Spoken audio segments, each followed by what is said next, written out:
Hey there, everybody. Starting the show off without a song tonight because it's Thursday Throwback with Debbie. And you want to talk about an impromptu show. Wow. I just literally decided to do this show 5 seconds ago. I was sitting around my house going, what am I going to do tonight? And I thought, well, I'll just do one of my little shows here, one of my little podcasts.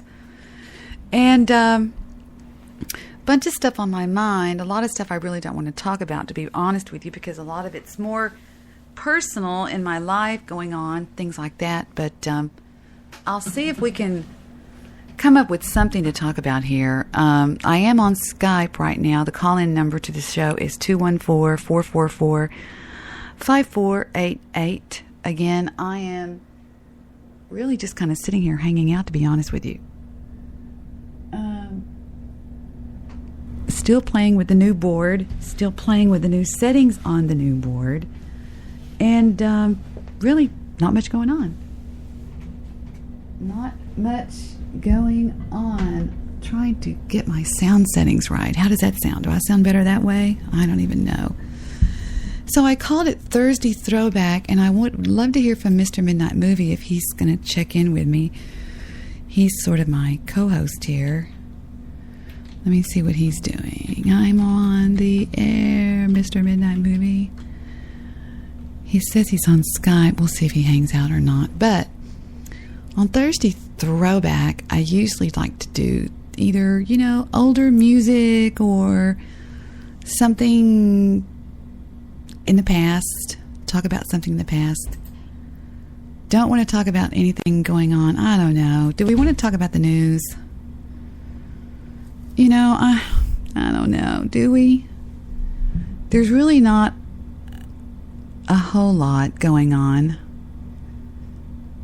that we don't already know about.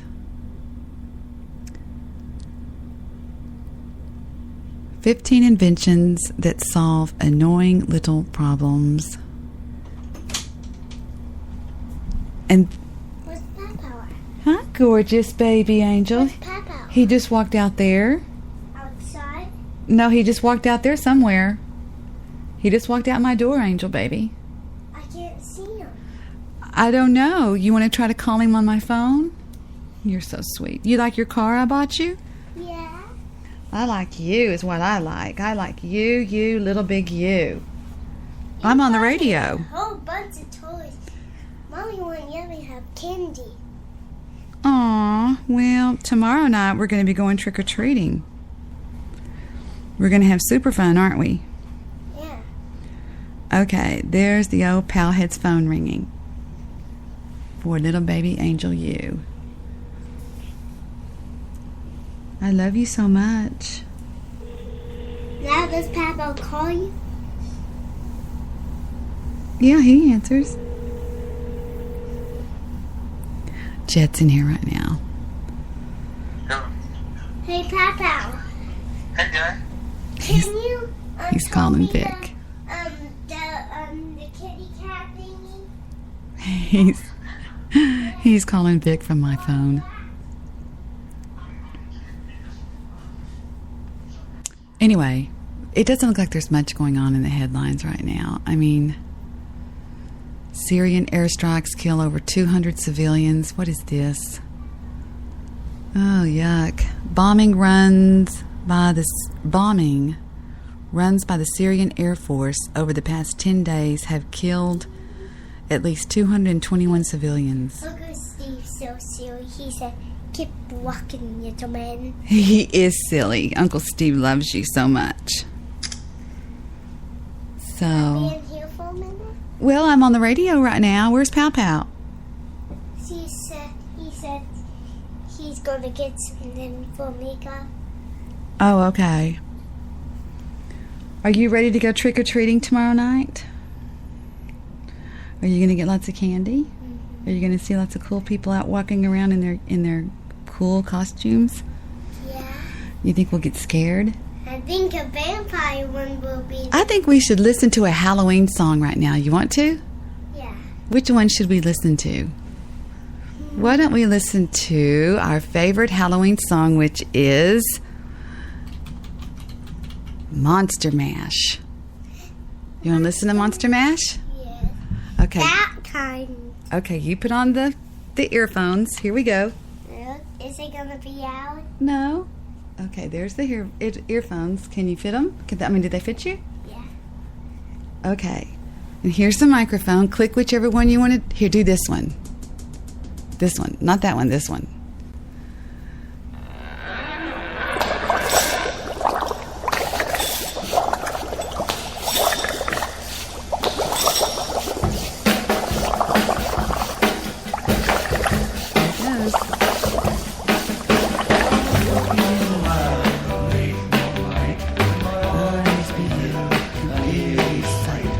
Monster from his slab began to rise, and suddenly, to my surprise, he did the mash.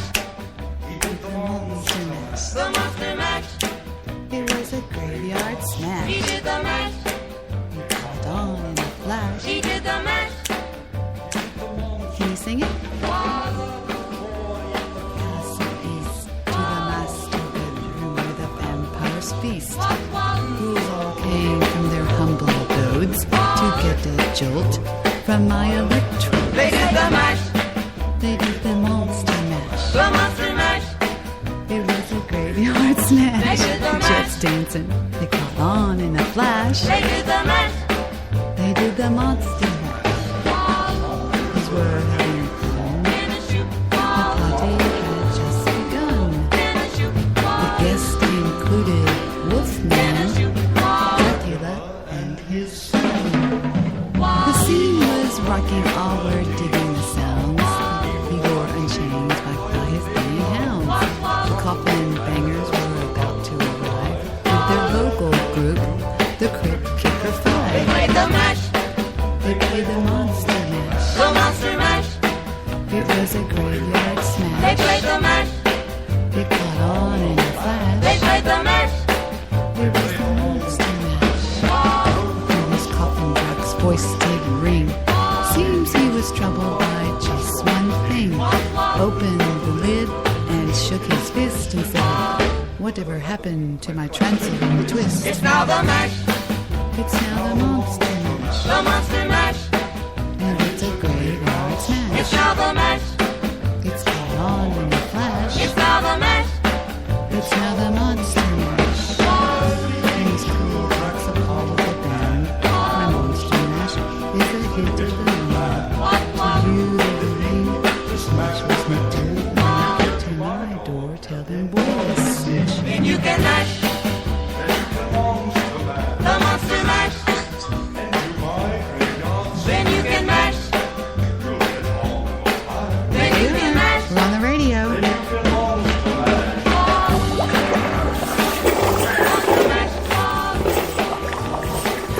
Monster mash.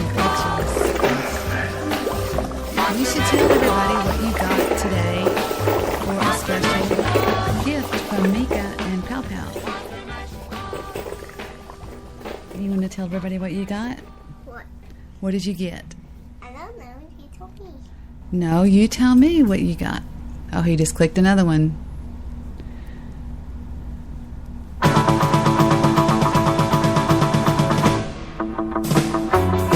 Well, I saw the thing coming out of the sky. It had a one long horn and one big eye.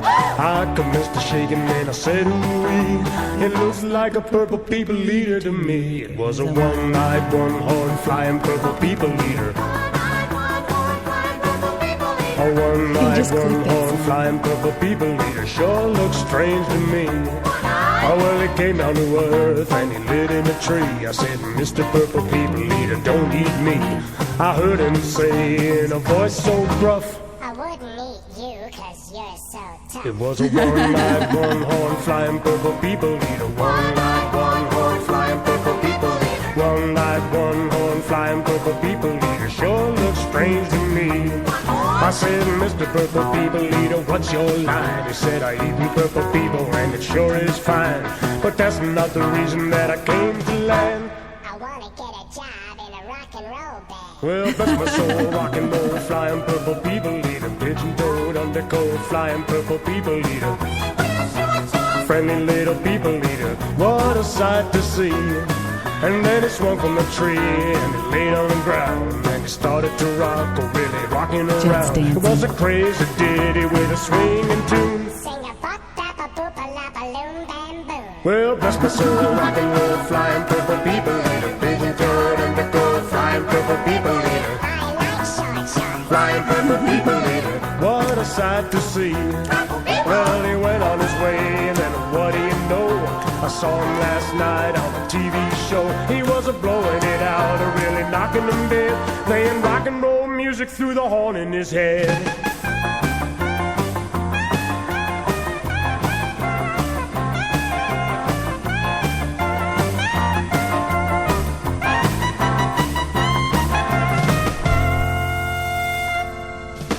Tequila.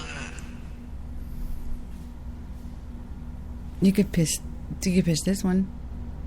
No, I want to push this one. That's Monster Mash again, baby. I have Master Mash. Okay.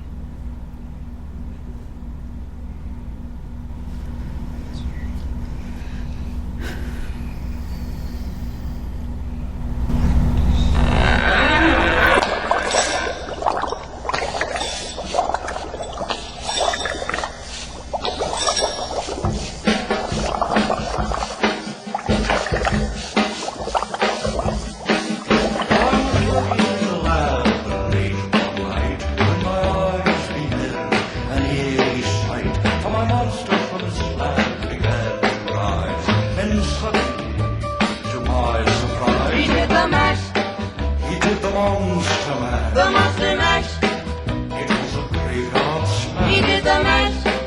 It caught on in a flash. He did the mash. He did the monster. I love the boy in the castle east. The monster bedroom and the vampire's feast. Walk, walk. Fools all came from their humble abode to get her a jolt from my electrode. They did the mash. They did the monster mash. The Monster Mash. It was a great hard smash. They did the mash. It caught on in a flash. They did the mash. They did the monster mash. Zombies were heading from. In a shoe ball. In a shoe ball. That's Michael. In a shoe ball. Oh, Michael Jackson? Yeah, Michael Jackson. He was rocking over digging sounds. He go on changed back by his paying rounds. Walk, walk. Coffin bangers were about to arrive. But their local group, the Crypt Killer They Five, played the mash. they played the monster mash. The Monster Mash. It was a great hard They smash. played the mash. It caught on in a flash. They played the mash. They played the monster mash. Out from his coffin, Max's voice did ring. Seemed he was true, just what the king. Opened the lid and shook his fist and said, "Whatever happened to my Transylvania twist?" It's now the mash. Now the monster mash, The Monster Mash. and it's a graveyard smash. It's now the mash. It's caught on in a flash. It's now the mash. It's now the monster mash. Three kings who are actually part of the plan. The monster mash is the hit of the plan. Walk, walk. For living, the smash was meant to. When you get to my door, tell them God is sick. Then you can mash. Then you can monster mash. The Monster Mash. And do my graveyard Then sick. you can mash. You'll get on in a flash. Then you can mash. Then you can monster mash. Monster Mash. Monster Mash. Monster Mash.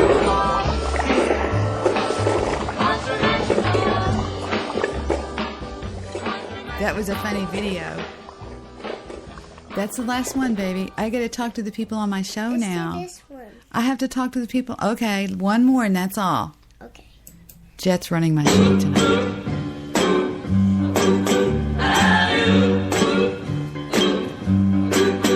There's a man in the funny papers we all know. He lives way back a long time ago. He don't eat nothing but a bear cat stew. Well, this cat's name is Alley-Oo. He got a chauffeur that's a genuine dinosaur. And he can knuckle your head before you count to 4. He got a big ugly club and a head full of hair. Like great big lions and grizzly bears. He's the toughest man there is alive. Wearing clothes from a wildcat's hide. He's the king of the jungle jive. Look at that caveman go. He rides through the jungle tearing limbs off of trees. Knocking great big monsters dead on their knees. The cats don't bug him cause they know better. Cause he's a mean motor scooter and a bad go-getter. He's the toughest man there is alive. Wears clothes from a wildcat's hide. He's the king of the jungle jive. Look at that caveman go. There he goes. Look at that caveman go. He sure is hip, ain't he? Like what's happening? He's too much. Ride, daddy, ride. Hi-yo, dinosaur. Ride, daddy, ride. Get 'em, man. Like Hipsville. That's the end of it. Can you go try to find Pow Pow for me? Okay? Go try to find him. Tell him to come in here and just find out where he is. Can you close my door for me? The last several minutes have been brought to you by my little grandson, Jet. He took over the show. Radio show. Yes. I think I'm going to be Mr. Solution for Halloween, and I need to borrow some of your levothyroxide. Synthroid. Levothyroxoid. I don't know how to say it. Just let me borrow it. Come on. You have more than enough. Don't be stingy. Actually, I need to get a refill on that, to tell you the truth. Well, give me one. I need a refill too, but I need it for tomorrow morning, so. Well, you take so much less than I do. One of my pills, you could probably break into 5 different parts.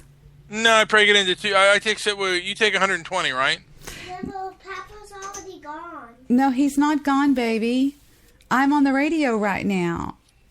He said he went to get something for you. At the store? Yeah. Okay. All right. Okay. Well, tell me when he gets back.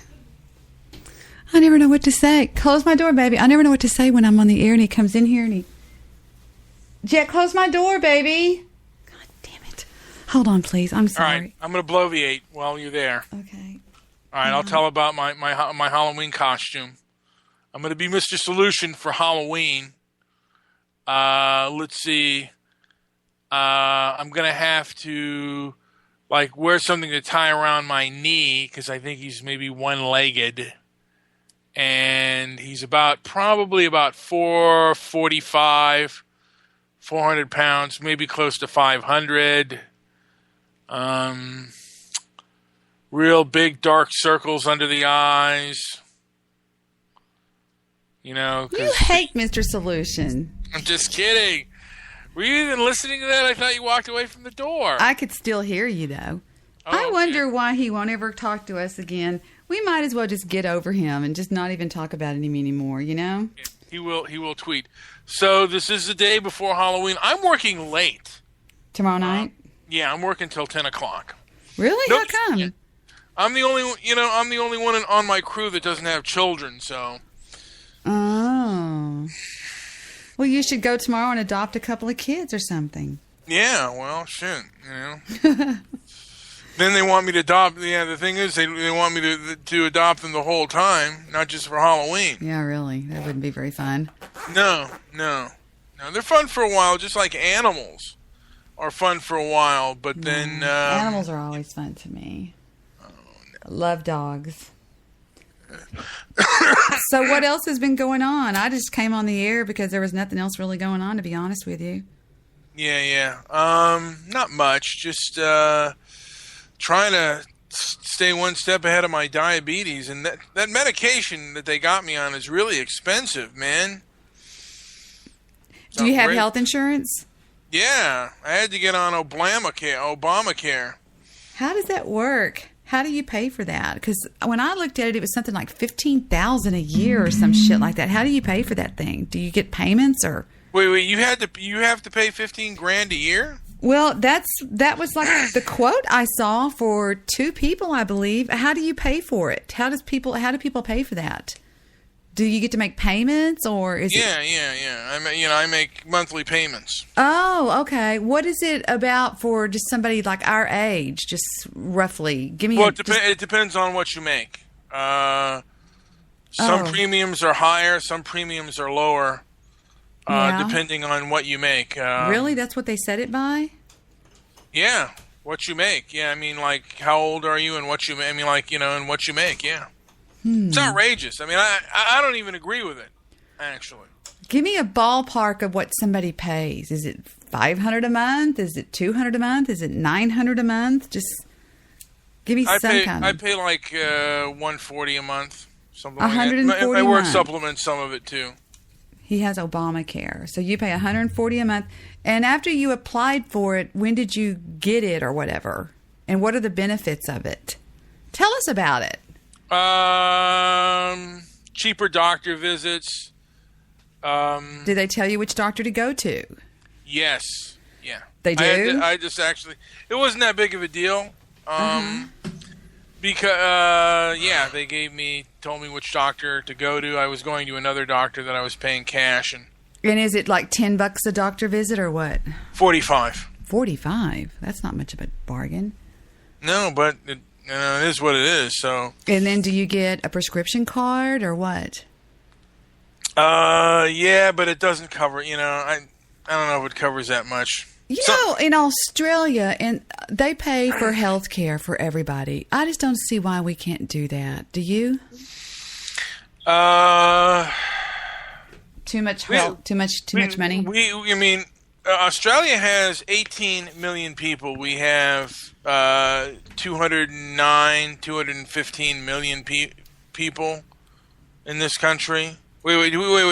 I'm sorry, 315 million people, maybe 309. Mm-hmm. And I don't think it's feasible that we can handle something that large. I mean, there's a big difference between 18 million and 315 million. And actually, the standard of living in Australia is not as good as the United States. Things are much more expensive. Your dollar goes much further here than it does over there. The minimum wage in Australia is $18 an hour. And your currency goes a lot less over there than here. I have a cousin who is in Norway, and the minimum wage there is $24 an hour. And everything there, the pricing is through the roof. What? Tell them about the pictures of Norway. Pictures of Norway. Oh, how pretty it is? Yeah, every picture. Yeah. Norway's gorgeous. Yeah, but it's cold. Every picture looks like a... Because my cousin's from Texas, and it's cold up there. Every picture I've ever seen of Norway looks like a puzzle like a jigsaw puzzle. One of those beautiful freaking pictures.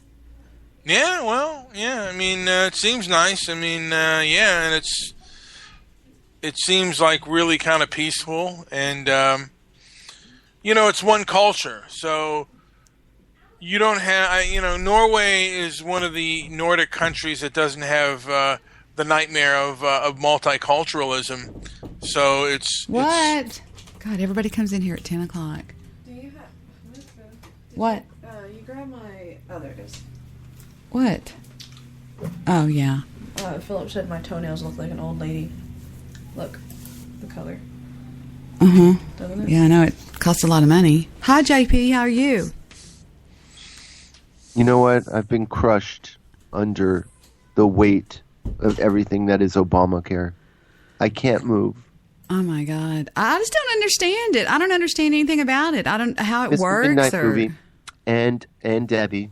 And to Debbie Daly's listening audience, I have a helpful tip that you can use when it comes to Obamacare. This is a fact.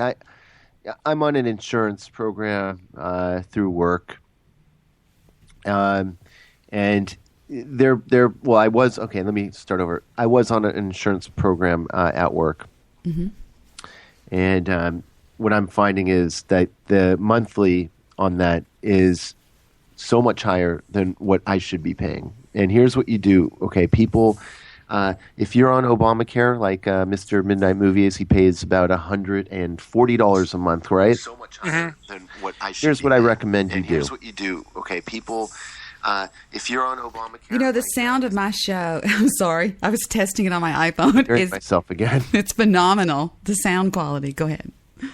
I think it's this Yeti mic's really helped me a little bit. Oh, I didn't know you had a Yeti mic. Oh, my God, that's so cool. Yeah, it's nice. A gift from the old lady. Anyways, so He pays $140 a month. Here's what you do. Stop paying, man. Stop it. All right? Really? Don't pay your bill this month. And let them give you a notice. What you're going to find is that they cannot... they can't just boot you off of Obamacare for non-payment.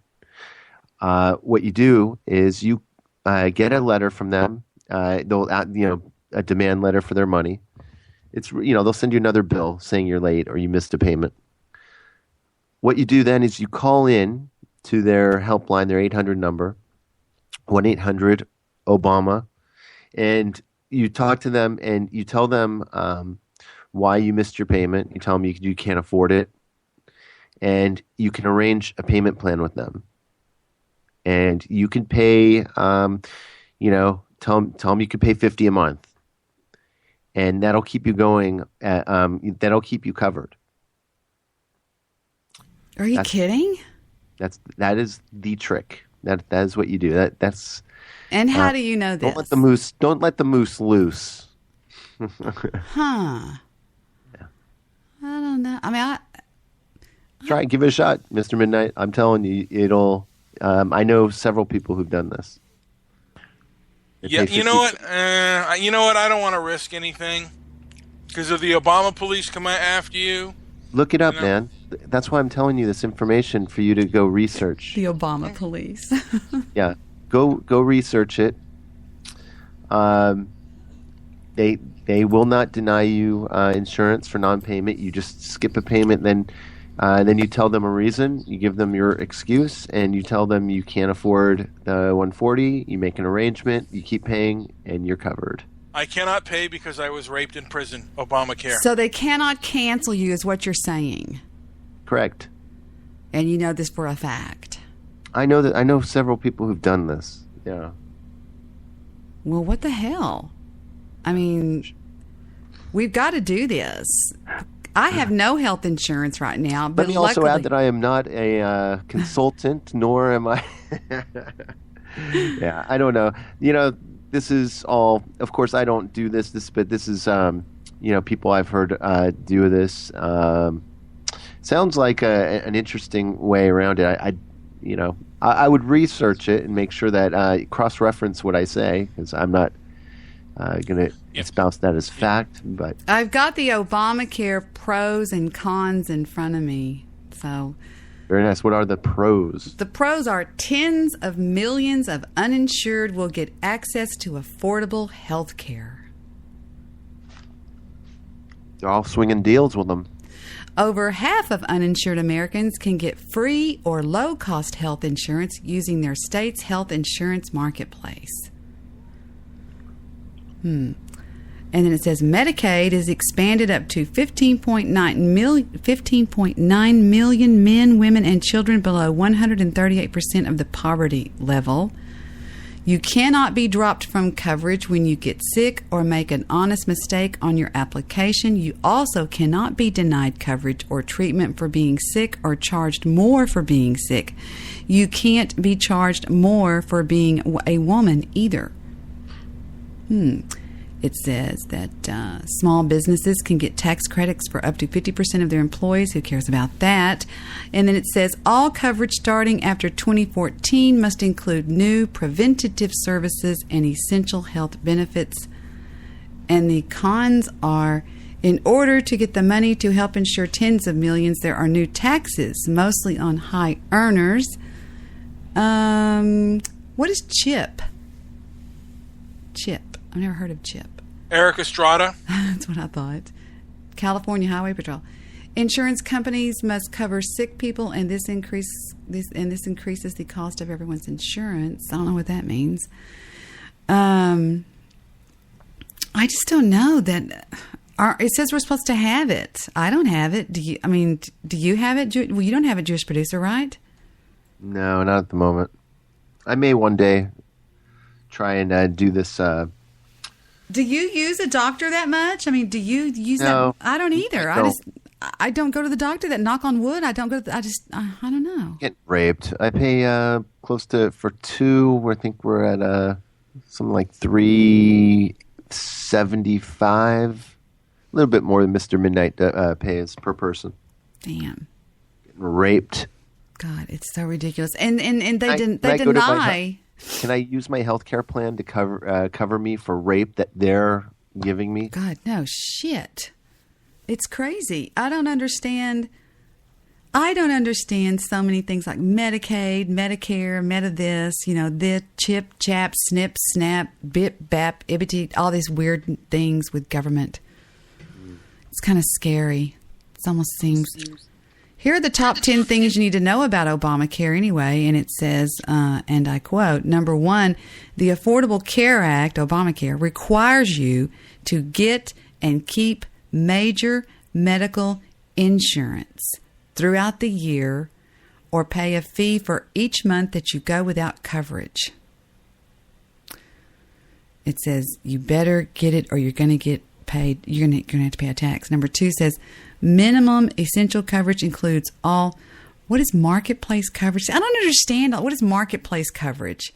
Most major medical coverage sold outside the marketplace. I don't understand what that means. Number 3, unless you qualify for Medicare. I don't understand it. I just don't. I really don't. I mean, they've even got it where they, in below every one of these, it says in plain English. So that means I'm not stupid for not understanding this. They're obviously having to say it in plain English. So in plain English, it says, ask the folks that you buy insurance from if it counts as minimum essential coverage. If you are buying private insurance on your own outside of open enrollment, it's, I don't know, it wears me out. The world is getting harder and harder. More laws make it that way.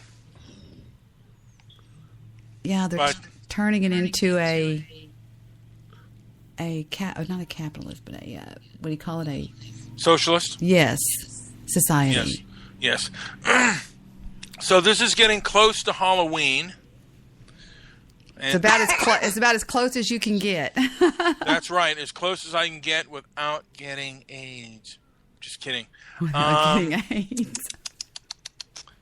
So, I think perhaps we should talk about perhaps maybe our best like PG-13 or G-rated PG-13 PG or G-rated horror movies. Excuse you. Sorry. What was I going to show Jewish producer? Oh, wait a minute. I know what it was. Your tits. Well, I've done that. I'm joking. Joking. Shut Liar. up. That's a trick, not a treat. It is Halloween, Halloween is the time. I know what I was going to show Jewish producer. Take a listen to this. This is something that we have both, I think we both forgot that we even had until right now. I just found it a little earlier in the week.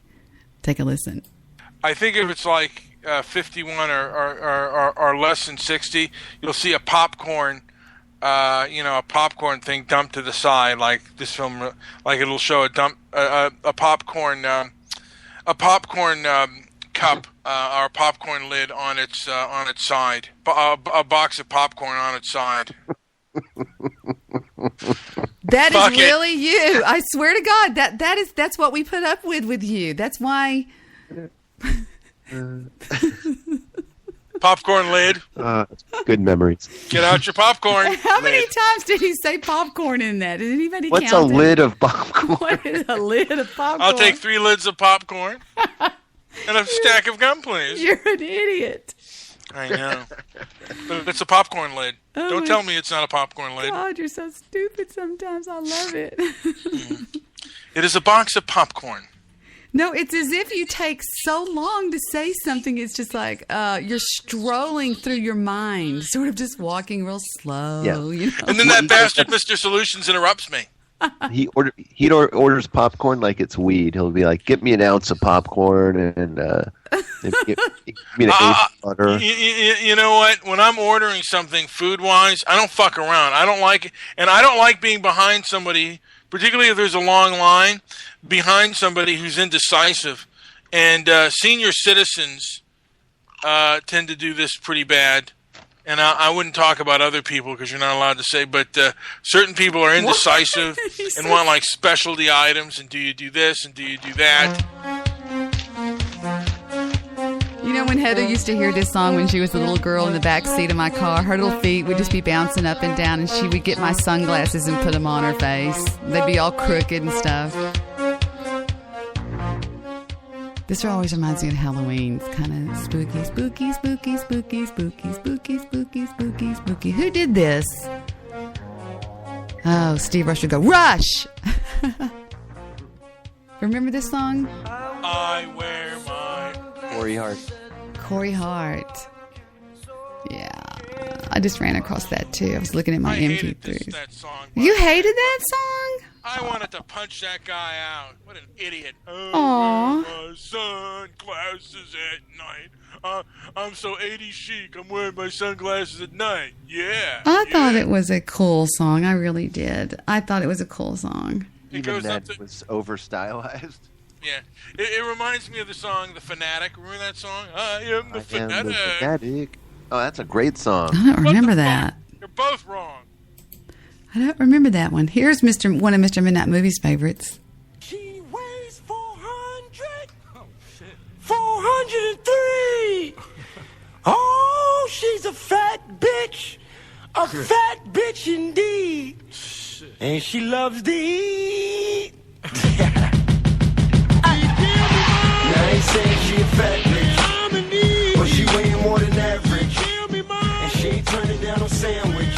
And she damn sure ain't sharing. Go ahead, girl, go ahead, eat on. Go ahead. Sorry, I'm going through my MP3s here. I have so many MP3s on this computer, it's ridiculous. What else have we here today? We have so much, it's crazy. Man, I'm only like 1/10 down the roll here looking at these things. Did y'all ever hear Steve Rush's song called You're a Troll? Oh. Have you ever heard it? Oh. It's one of the Hey, winners. this is Steve. Welcome to the Rush Hour. And I wanted to do something kind of different today, actually. I wanted to, You're a troll. Play You're a something I just troll. You're a recorded, and I was troll. like, You're a troll.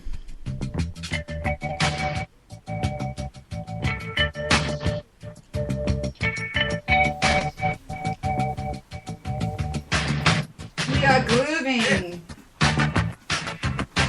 The fanatic. I am the fanatic. I gotta be the rock star on the radio. I am the fanatic. Can I have autograph? Maybe you post a photograph. I am the fanatic.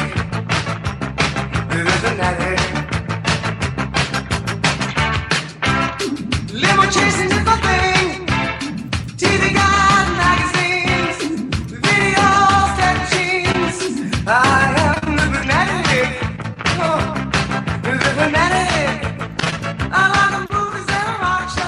can you hate that song, man? That's badass. Yeah, it's badass. That song is horrible. I forgot. I love that song. Who does that? It's a one-hit wonder song, band, I think, called Felony. I think everybody in the 80s was a one-hit wonder, seems like. Much. And the guy would be smoking his cigarettes. I am the fanatic. I am the fanatic. Oh, come on. That song's great. Mr. Midnight Movie hates everything.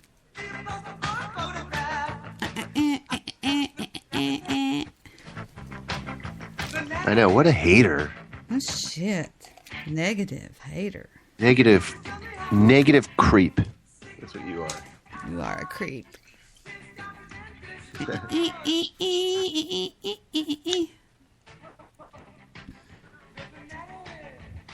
I am the fanatic.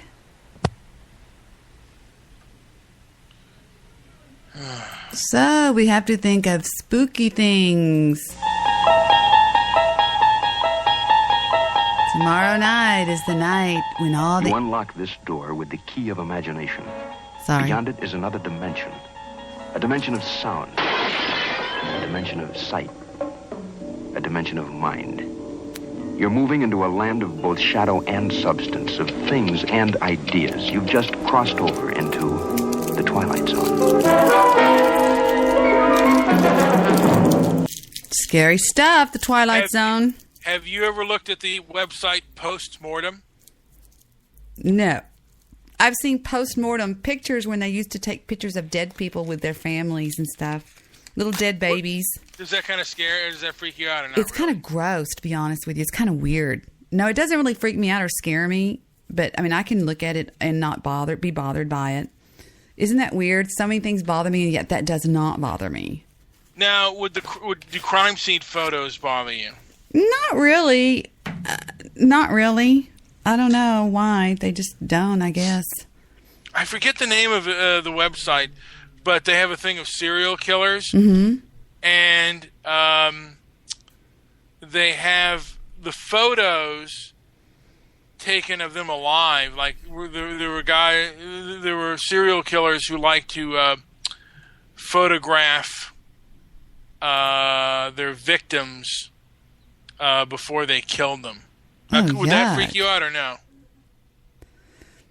That's kind of gross. Not really. For some reason, it doesn't bother me when people die. It just bothers me when animals suffer or die.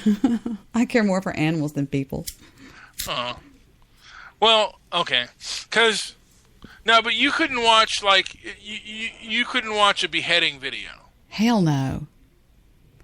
But that's when people die. But that's gory to me. That's too much. Could you watch that, Jewish producer? A beheading when somebody hacks somebody's head off? No way. JP, where'd you go? Where'd he go? Did he leave? I don't know. He was here. I think he went to get some potato chips. Maybe. I don't know. But, I don't like it. But, I mean, I don't know why, but I'll watch it just to... I don't know. Oh, how funny.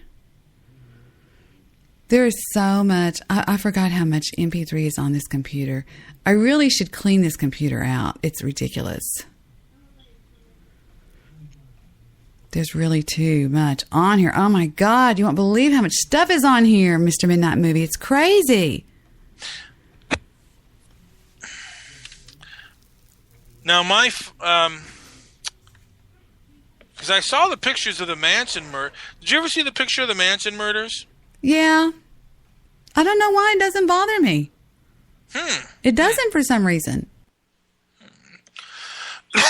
Sorry. I don't know why. And that's really weird because I'm really bothered by a lot of stuff. You know what I'm saying? I mean, think about it. I really am. And for some reason, that doesn't bother me or something. I don't get it.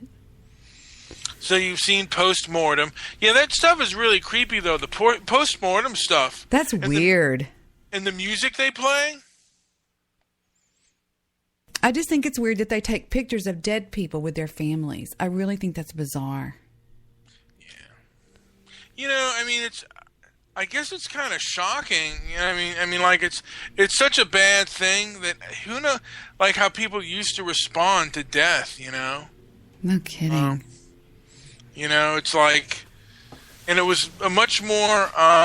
Hey, can you go on mute for about 5 minutes while I go out there and see what Jet's doing? Because Heather's not home, and we're babysitting Jet, and he went out there to find Vic, and I want to make sure. You better run and get that. I know. I need to make sure that he found Vic, and if not, what the knives? Hurry! I can either play audio or y'all can chit chat. He found Vic's gun. Hurry! Can y'all chit chat? Seriously? We'll chit chat. Okay, We'll good. chit-chat. I'll be right back. I'll be right back. Yes. All right. So Now the razor blades. Hurry! Hurry up! Hurry up! So, He found what the is rat your traps. favorite? Hurry up! What is your favorite PG-13 or PG-rated horror film, JP? Favorite PG-rated film? Horror film. PG or PG-13. Is that a trick question? There's no way I like any of that. What?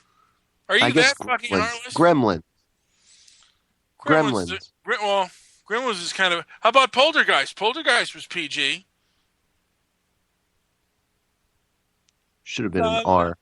La la la la la la la. Okay.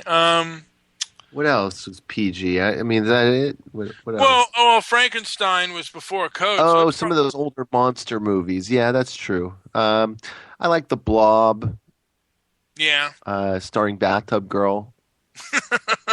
And you see that version? That was great. That gives me nightmares. Yeah, that's some bang for your buck. There we PG go. rating. There we go. You know what? I don't like the original Dracula. I liked the Draculas with Christopher Lee. Yeah, some of them are pretty boring. I don't get into these. I never understood it. To me, it's a bad. Well, now they're so cheap. I mean, I did like the Frankenstein. I like Frankenstein films. Those are cool monster films. Yeah, and the one with Robert De Niro was PG-13. Mm. And I mean, I like the Bela Lugosi one just for nostalgia. I like Bela Lugosi. Oh, yeah. I like Plan 9 from Outer Space. Mm-hmm. That was enjoyable. You know, it was a good one. The creature from Black Lagoon. Yeah, that was pretty good. It's pretty entertaining. I love the monster in that. Yeah, that's an entertaining film. The Birds. I like the Hitchcock films. Yeah. Psycho. I really enjoyed, as far as classic horror, I enjoyed Curse of the Cat People. I like a movie called, you might remember this one, called Fade to Black. From the early liked that, 80s. but that was R-rated. Remember that? Yes, I did. I wasn't sure. I was pretty sure it was an R-rated film. That was a good film. He was kind of like you. He was a guy that was obsessed with films, right? He watched movies. And then he turned into a psycho killer. Yeah. I see the parallels there. That was a very... that was somewhat of an enjoyable film. And, what was the broad in that one? It was that blonde-haired woman, I think. Was it? Several. Was it?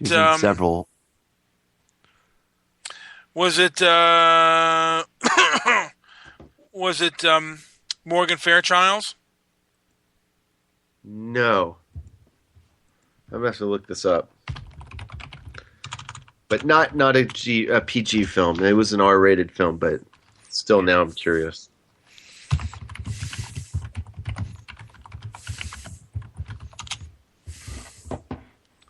From 1980. There's also a Fade to Black in 2006, but This was a guy who he transformed. He was a shy, lonely film geek. Goes on a killing spree against a man named Mr. Solution who bullies and browbeats him. Wow, it is. It's the story of you. Yeah. Let's see. Starring Dennis Christopher. I guess it was a no-name female actress. I thought for some reason there was a star in there. I thought it was Morgan Fairchild. It would have been better with Morgan Fairchild. You know, she never made a good movie, by the way, Morgan Fairchild. She never made a good film, ever. Oh, Mickey Rourke's in that film. I didn't know that. I might have to check this one out again.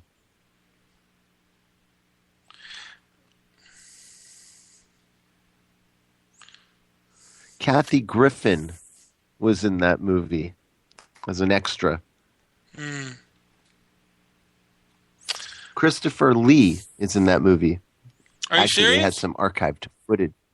They had some archived footage of Christopher. He watched a Christopher Lee film in the movie. Pretty good movie, though, I have to say.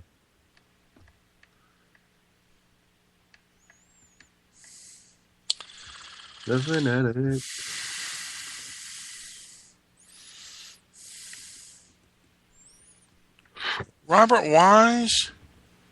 I was just Gunther von Fritz. But I thought it was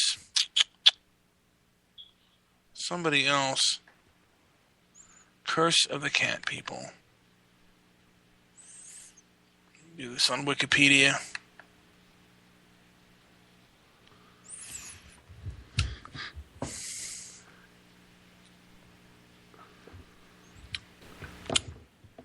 Robert Wise partly directed this film. You're killing the show. I'm sorry. I'm just looking at the movie. Yeah, it's a great film. Now, The Haunting is another film that's I think is pretty good as well. I like that movie. When I first saw it, I thought it was kind of corny, and then I grew to. They made a few versions, right? They did a follow-up and a third. Yeah,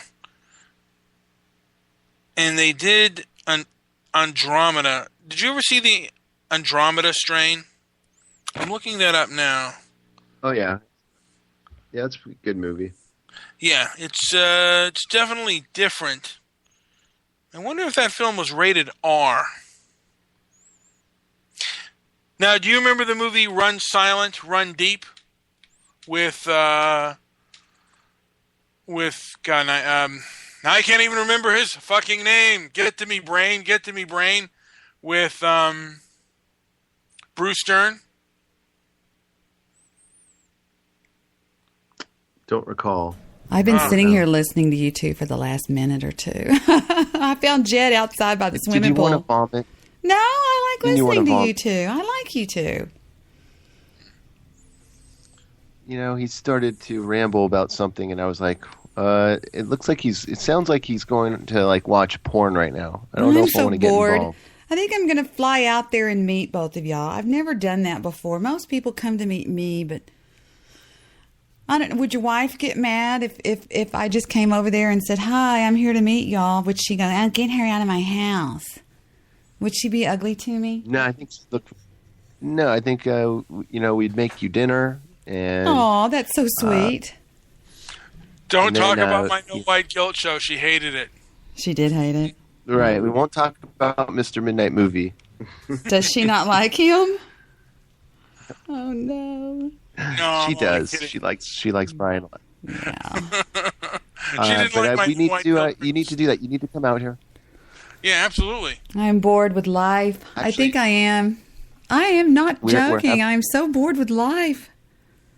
Life is boring for me right now. For some reason, I'm bored to death. If you think life is boring there, life will be so boring here that it'll make up for the boredom where you live. Oh, no. kidding. I don't know what to We go to a do. movie. Well, if you got money, we can show you a good time. At least show me a good time. Will you get bored? Yeah.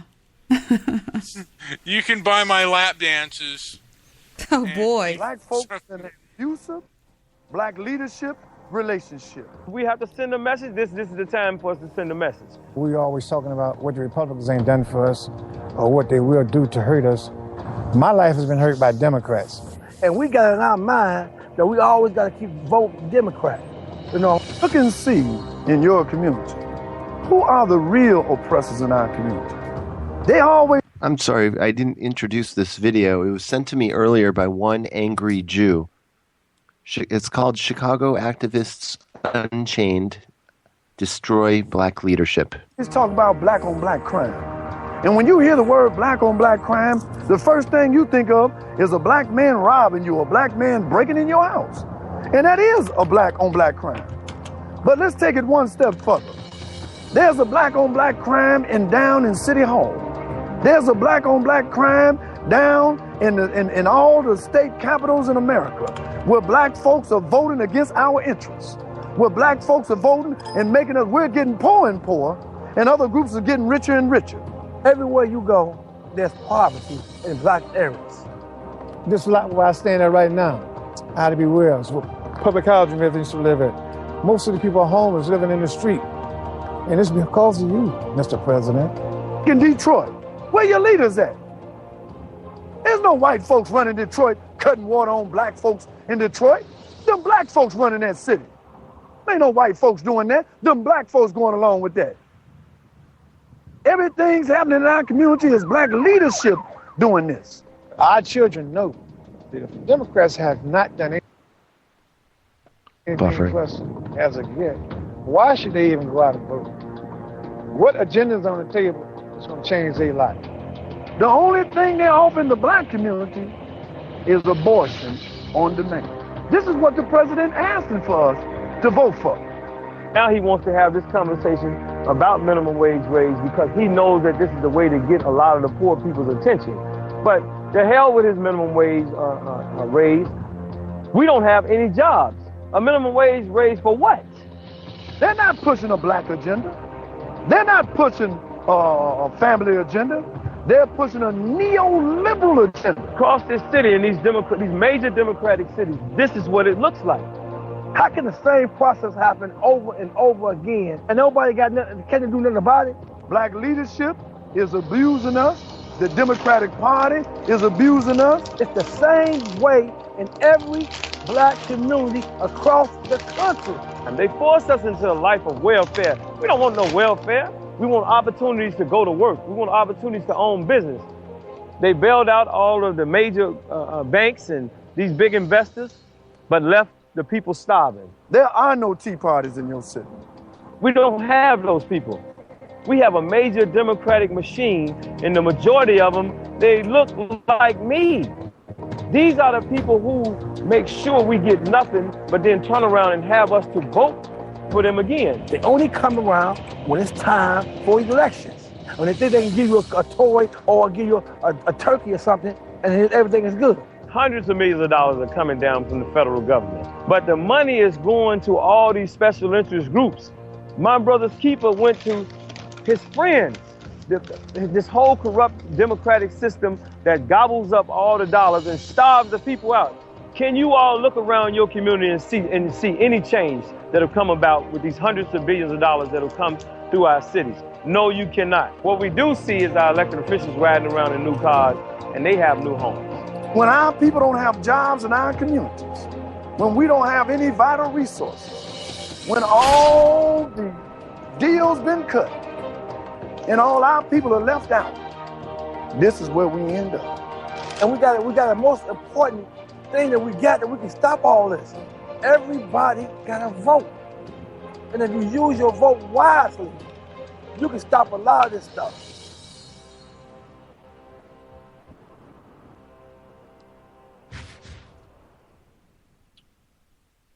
Well, nothing's more scary than being the, getting close to Halloween, nothing is more scary than being the victim of black on white crime. I think I spoke have for a everyone. scary test for us to take. Okay. It's a scary story. It's a scary story, and it has questions, and it's really cool. I found it online, and it looks like it's really fun. Do we want to do this? I want to do this. Let's try it. Hey, you know what the number one film at the box office was last weekend? You know what was number one? What? Okay, let me give you a hint. It's a board that you do seances on with it. Oh, Ouija board? Yeah, Ouija. Ouija board. Oh, you're fine, Jewish producer. I was listening to every word of it. I'm playing scary, foreboding music in the background. That's so cool. Yeah, it's pretty scary. Hey, did you hear what Jewish producer said that the movie he liked, The Blob? The Blob. With Bathtub Girl? One of my favorites. Yeah, it's scary. Poor Bathtub Girl. Particularly if it was in 3D. Can you imagine coming at you? She's even already starting to hate me again, calling me the dumpster on her show, and she didn't learn her lesson. She didn't learn her lesson. Is she really back doing that? Yes. She deleted it, but Apocalypse has it in the Graveyard Revival. Apocalypse, a longtime friend of mine, who runs a website called thebeerbarrel.net. It is a great site, by the way. It's a fun site. Mr. Midnight Movie would love the site. Anyway, he has a show on Spreaker.com. One of them is the Graveyard Revival, and it's where if you delete a show, Apocalypse will revive it, and he will have it on there. And sure enough, on the Graveyard Revival, there is none other than Angela Truth of Truth Talks, because she tells the truth, you know. And she be hating. She be hating on Debbie again. I'm going to call myself Mr. Lies. Yes. I want to Brian be... Lies. I am Debbie... Debbie Liar. Debbie Liar. And Brian Joseph Liar. Talltales. Joseph Talltales. Joseph the Bullshit. Joseph Bullshitter. This is called Bathtub Girl. What's on your mind lately? What's on your mind?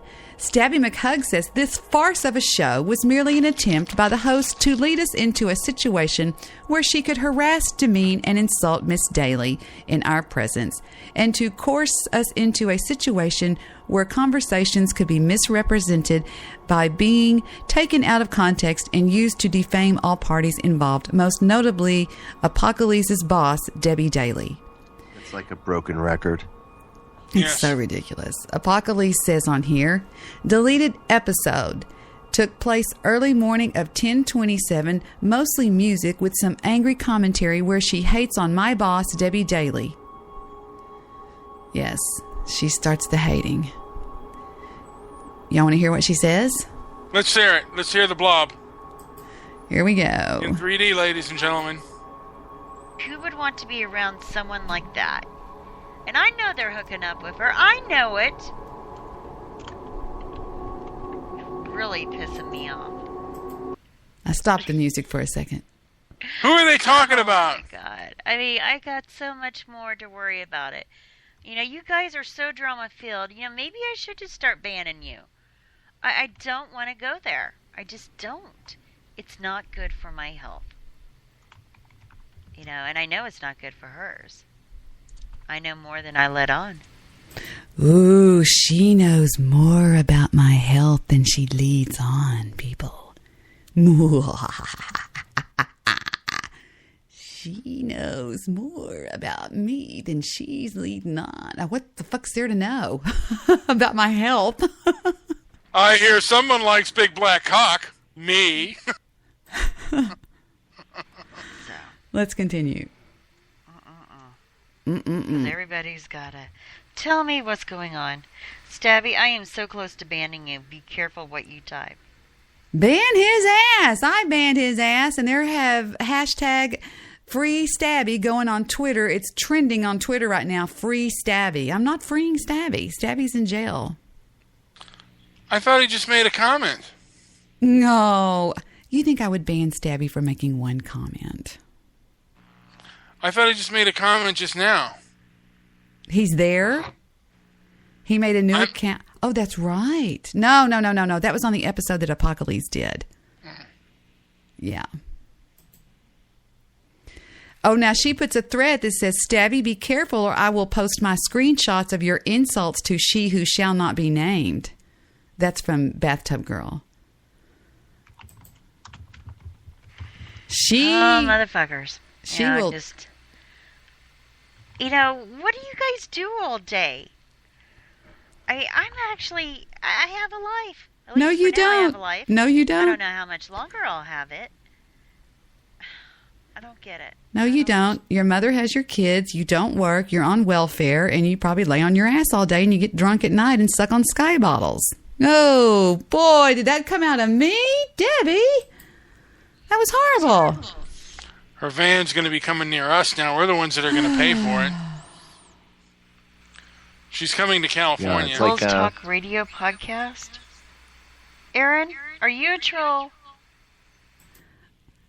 Stabby, don't make me post screenshots of the insults that you make to she who shall not be named. Now, come on, Stabby. Stabby. Come on, Stabby. Come on, Stabby. Stabby, don't make me get that Sky bottle out and start sucking on it, showing you how I give a blowjob. Stabby. Come on now. Come on. Come on. You're going to walk over, but you're going to limp back, okay? That's what's going to happen. You're going to walk over and you're going to limp back. Under banned users, here I go. Stabby, unbanned. Sock Puppet BWC, unbanned. Donnie Barco, unbanned. Rucko James, unbanned. Barco, unbanned. Guy Shea, unbanned. Angela Penis Pills Asshole Fag, unbanned. Snap Jerk Off with a Vacuum, unbanned. And Francis Frederick Montgomery, unbanned. And Genius Level, unbanned. Tear me up, boys. Open season on the Debster. Okay, here we go with our scary Halloween test. Back to the music. Okay, ready? Yes. Number 1.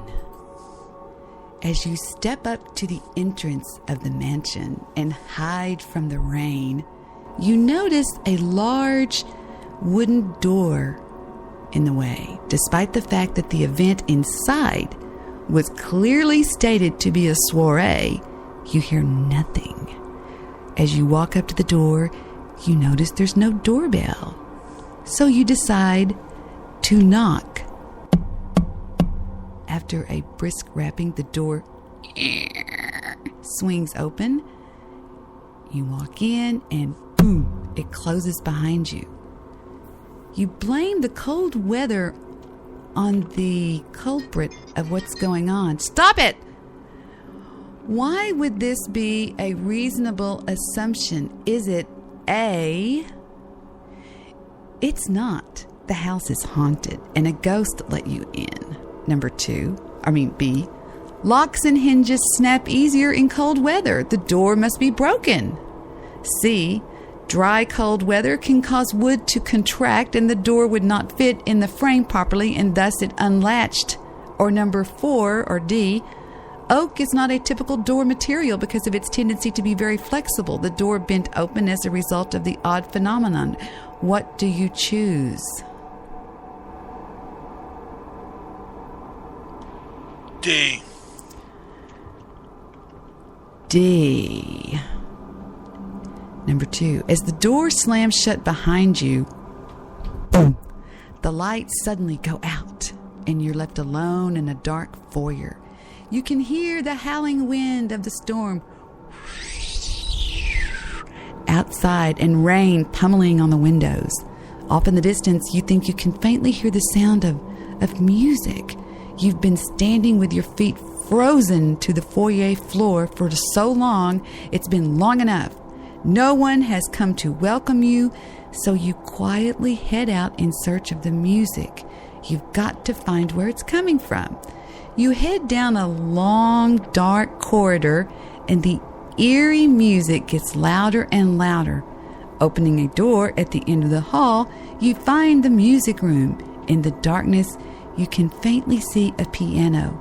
The music must be coming from the piano, but there's no one there. A chill runs down your spine. How can the piano be playing by itself? A, it's a reproducing piano player. B, it's a theme-controlled piano player. C, it's a split-stack piano player. Or D, it's not a piano at all. It's haunted.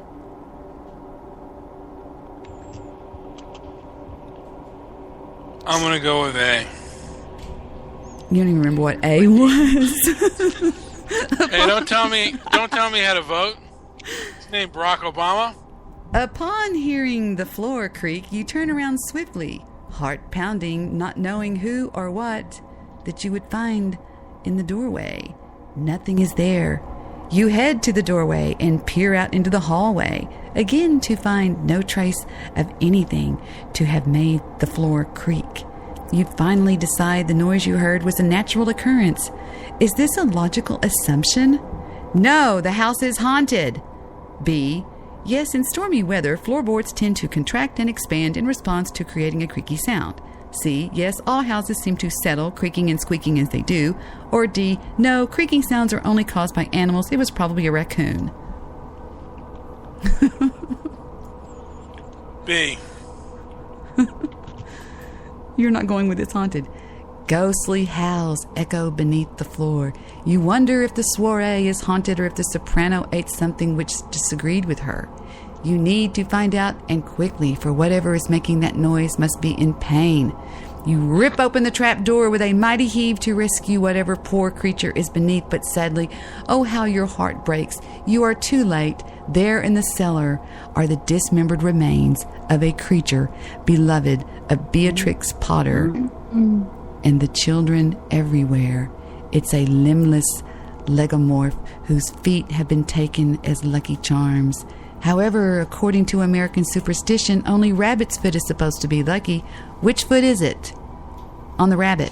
The right hind, the left hind, the right fore, or the front fore, or the left fore? What a stupid question. I don't know. I don't either. I think it's one of the back ones. None, because then the rabbit only has 3 legs. Yeah, the rabbit's not very freaking lucky. We'll just guess at that one. Stop chewing that gum! Sorry. Startled by the muffled sounds.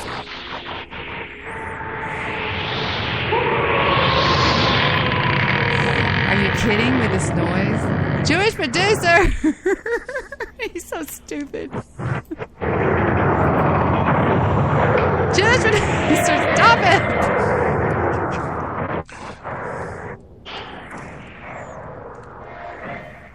Oh, he's our background noise. Okay, good. Okay. Ready? I'm ready. Startled by the muffled sounds coming from the floor above, you ascend the staircase and emerge from the trapdoor. The noise has stopped, and the eerie silence has filled the room.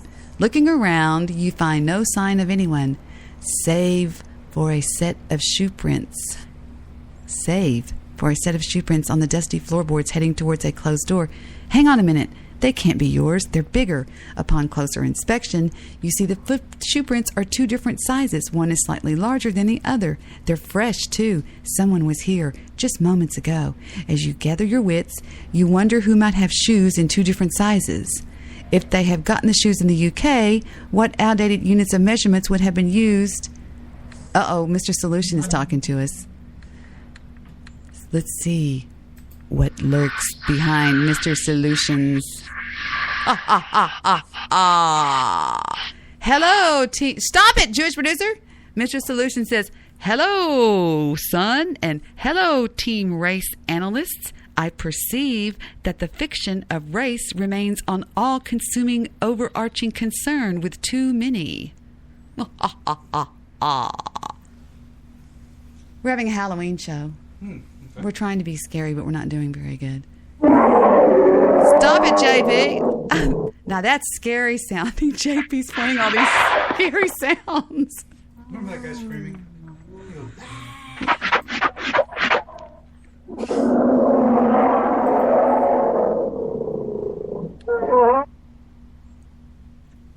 JP, you're killing me with these sounds. It's hysterical. Okay, I don't know. This is a stupid quiz. It's a dumb quiz. It's a really stupid story. I should find a really scary story to read or something. You want me to find a spooky story? Here, do you want me to put something scary on there? What? Like, you want me to do crime scene photos? No, that's too gross. That's just grotesque. That's scary. Here, wait. But the audience can't see. No, would you describe it? I don't want to do that. I thought you said you weren't scared of that stuff. But I don't want to talk about bloody junk. That's gross. PT part normal. No. I can either read The Hook Man, Aren't You Glad You Didn't Turn on the Light? Or The Dead Boyfriend, The Killer in the Back Seat, Humans Can Lick Too, yeah, that sounds good. The Russian Sleep Experiment, The Babysitters and the Man Upstairs, Bloody Mary, or The Clown Statue. Wait, you want to see something scary, Debbie? This is what I really was it PT normal? Oh wait, hold on. This is from PT normal. Hello. Dear. Well, what are you doing tonight? Having an orgy. You want to come? You're having an orgy. Yeah. Sorry. You're having an orgy. Wait a minute. We have a new message coming in over the wire from Mr. Solution. It says, where my son is present, racial fiction cannot be very far behind. All right. You want to play a little bit of the thing from PT Normal? What is PT Normal? That shows like crime scene photos and stuff like that. I don't want to look at crime scene photos. I thought you said that didn't scare you. That's stupid. That's not Halloweenish. It is Halloweenish. No, it's stupid. Yeah. No, they can't see it. My audience can't see that. It has to be more of an audio. Listen to the music and you can describe it. No, I don't want to.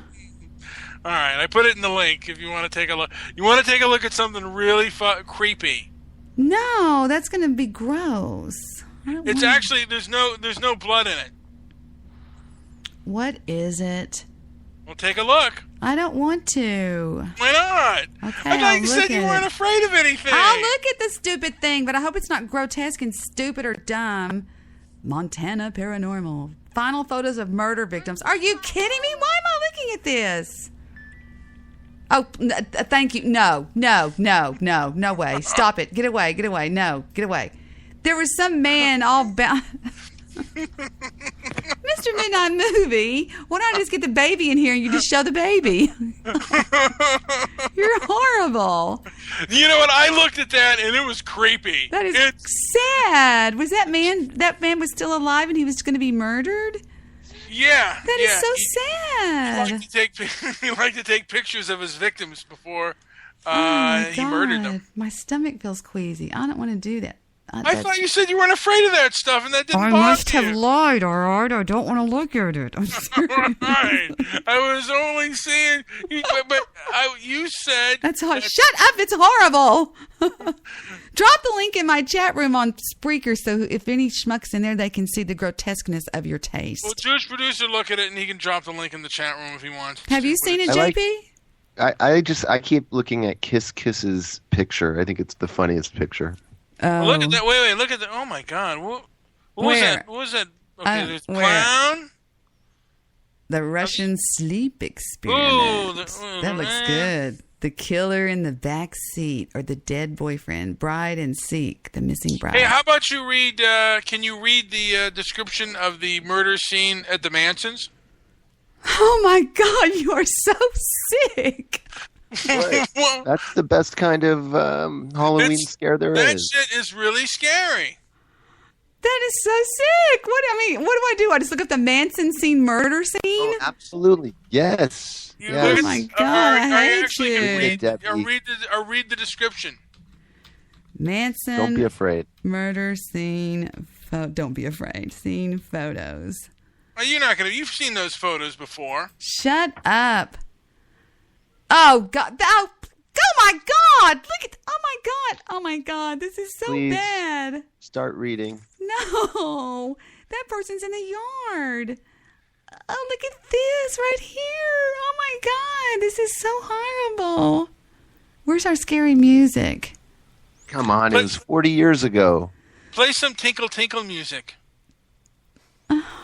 This is so gross. Why would somebody do this? Oh my God. See, we're doing virtual studio tonight. They're in studio with me. They're seeing everything I see. And they wrote Helter Skelter on the wall. Now, how about the scene? Now, would the scene of the actual, like they did a reenactment in the movie The Manson Murder, would that scare you? Murder, murder, murder. Oh my God, that is so sad. Can you imagine being there when this happened and going, and blood going everywhere? Oh my God, that's so gross. Yeah, it was pretty grisly. Grizzly bear. Why did they do that? Yeah. Miss Folgers and the two the mothers of the people who were murdered, they never. Was it Abigail? Abigail Folger? Folger, yeah, she got. Yeah. Abigail covered in blood on the lawn. Yeah. And she said, wow. "Stop stabbing me. I'm already dead." Actually, and then she cried for her mother. She said that? Oh my God. That is so sad. I'm getting depressed. Who is that? Is that Sharon Tate? Yeah, it says Sharon Tate. Sharon Tate, yeah, she said, God, that was even sadder because she was pregnant. And she said, please not my baby. And then she also cried for her mother. Y'all are so depressing. Oh, God. Jesus Christ. What is that? Somebody chopped in half. Is that part of the Manson murder? No, that's part of the Black Delilah murder. Oh, yeah, look at her mouth. Yeah, they cut her in half, and then her mouth was looks like a mannequin. It's real, though. That's the Black Delilah murder, I think. Yes, you're right. That is the Black Delilah murder. It is. They made 2 films about that. The one is the Black Delilah. The other is True Confessions. True Confessions is a better movie. Christopher Higgs. What is that? Yeah, you're right. It's the Black Dahlia, not Delilah. I'm sorry, Black Dahlia. Yeah. Brian De Palma ruined that movie, by the way. The director, he ruined that film. True Confessions is a much better film. Yuck. What is that? Look at this. It's somebody jumped out of she landed on top of a car. Look. Ooh, nice shot. Elizabeth Bronfen wrote an interesting book called Over Her Dead Body, Death, Femininity, and the Aesthetic. Yeah, she jumped from right here. It says right here that the self-murder of Evelyn McHale, who leapt to her death from the observation deck of the Empire State Building on May the 1st, 1947. Photographer Robert Wiles took a photo of McHale just a few minutes after her death, and a few weeks later ran the photo as Picture of the Week in Life magazine. Wow, that's crazy. Look at the people right here. There's somebody standing right there. It's hard to believe she would just stay in one piece like that from the Empire State Building. Wouldn't that be kind of high? The observation deck? It seems like she would kind of splat into, pizza stuff. What is that? What is that? Ooh, yum. Jesus. It says, Bronfit's claim is complicated when considering images of actual death rather than staged images of death. The difference between the last few images above and this is movie Broadway scene. or something. This is so grotesque. I just clicked on that link to see what they were talking about on those pictures right there. Ugh, nasty stuff. I mean, it's just so gross the way they do these things. Another crime scene that was really bad is, it was in the movie about Dirk Diggler, Boogie Nights. And they went to get the drugs from somebody, and he said puppies, and he shot them and everything. That was tied to another famous murder. And it was, it was done. I know y'all know what I'm talking about. It was John Holmes, actually. Yeah, it was the John Holmes deal. Yeah. They made a movie about that too. Not as good as Boogie Nights, but it was what's the name of that? It was done with a lead pipe or something. They bludgeoned somebody to death. It was called the Blank Street Murders, or the the one Angry Jew told me about him one night on my show. Val Kilmer plays John Holmes. Yes, it's very. And doesn't John Holmes go over and do the murders, or no? He was just friends with them or something. He met with the murderers that night. Yeah, I think they had conspired. I think it was a conspiracy charge that he was actually arrested on. Yeah, they really chopped up this lady right here, the black Dahlia. Look at that. How sad. You can imagine dying in such a gross, deathly, gross way. I mean, you know? Yeah. That's really gross right there. Dying on a motorcycle. I mean, what a nasty, bloody way to die. What is your most look at this. What is your most horrific thought way to die? Look at this. Somebody cut this lady's boobs off. Can y'all see this? Should be. As it should be. I think being skinned alive would be pretty horrible. Like death by 1,000 cuts? Yeah. Well, no, just someone like probably maybe starting at your skull and like taking a knife and like just sawing into it and then like peeling your skin off. Ugh. To me, the scariest way to die would be dying in a fire. Burning to death. Like the burning of the witches. You know, where they burn you at the stake or something? That would hurt. Yeah. Think about that. I mean, ouch, ouch, ouch. Well, the Chinese and the Japanese, the Asian cultures have perfected some of the most painful ways to die, and there are... Sorry, I'm listening. Oh, I think this is exactly what we were looking at on YouTube a moment ago. It's crime scene pictures. Japanese man in 1981 murdered and cannibalized a Dutch woman named Renee Hartvelt in Paris. After his release, he became a minor celebrity in Japan and made a living through the public's interest in his crime. Oh, my word.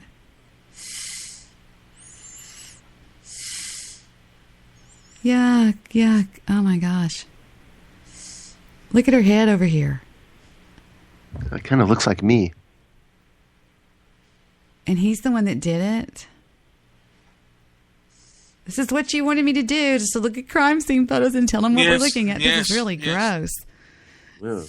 That's really nasty. Oh, God. Yeah, her torso's gone. I mean, her legs are gone. Yeah, and it cut her boobs off. Sagawa served time in French prison for the murder of Dutch student Renee Hartvelt, a classmate of Sagawa's at the Sorbonne. On June 11th, 1981, Sagawa, then 32, invited Hartvelt to dinner at his 10 Rue Erlanger apartment under the pretext of translating German poetry for a class he was taking. Upon her arrival, after convincing her to begin reading the poetry, he shot her in the neck with a rifle while she sat with her back to him at a desk. At that point, he began to carry out his plan to eat her. His first attempt to bite into her buttocks met with failure, so he went out to buy a butcher knife. Sagawa has stated that he chose Hartvelt for her health and her beauty characteristics Sagawa believed he lacked. Sagawa describes himself as a weak, ugly, inadequate little man, only 5 foot tall, and claims that he wanted to absorb her energy. Sagawa said he fainted after the shock of shooting her, but awoke with the realization that he had to carry out his plan. He did so, beginning with her buttocks and thighs after having sex with the corpse. In interviews, he noted his surprise at the corn-colored nature of human fat. For 2 days, Sagawa ate various parts of the body. He described the meat as tasting like raw tuna. He then attempted to dump the mutilated body in a remote lake, but was seen in the act and later arrested by French police, who found parts of the deceased still in his refrigerator. Sagawa's wealthy father provided a lawyer. Debbie, before you read it, can you send the link into the chat board there? It might help them kind of follow where you're at. Oh, okay. What we're looking at? Yeah. It is. I guess we're moving along. It's pretty far through the video, but you might want to. Not a problem. This is some heavy-duty shit. I hope y'all are ready to look at this. That guy said tuna. I hope y'all are ready to see this. I mean, it's pretty heavy even just for me, but I'm just doing this to appease my buddies here. Which one were we? Okay. All right. Back. Yes, read on, please. Shut up. Okay. Read. Here we go. Okay. Sagawa's wealthy father provided a lawyer for his defense, and after being held for 2 years without trial, Sagawa was found legally insane and unfit to stand trial by the French judge Jean-Louis Bronguier, who ordered him held indefinitely in a mental institution. After a visit by the author Enuhiko Yumoto, Sagawa's account of the murder was published in Japan under the title In the Fog. Sagawa's subsequent publicity and macabre celebrity likely contributed to the French authorities' decision to have him extradited to Japan. Upon arrival in Japan, he was immediately taken to Mazuzawa Hospital, where examining psychologists all found him to be sane, stating that sexual perversion was the sole motivation for the murder. Japanese authorities found it legally impossible to detain him because the French government refused to release court documents, which remain secret to Japan, claiming that the case had already been dropped in France. As a result, Sagawa checked himself out of the mental institution on August 12th of 1986 and has been a free man ever since. Wow. That's absurd.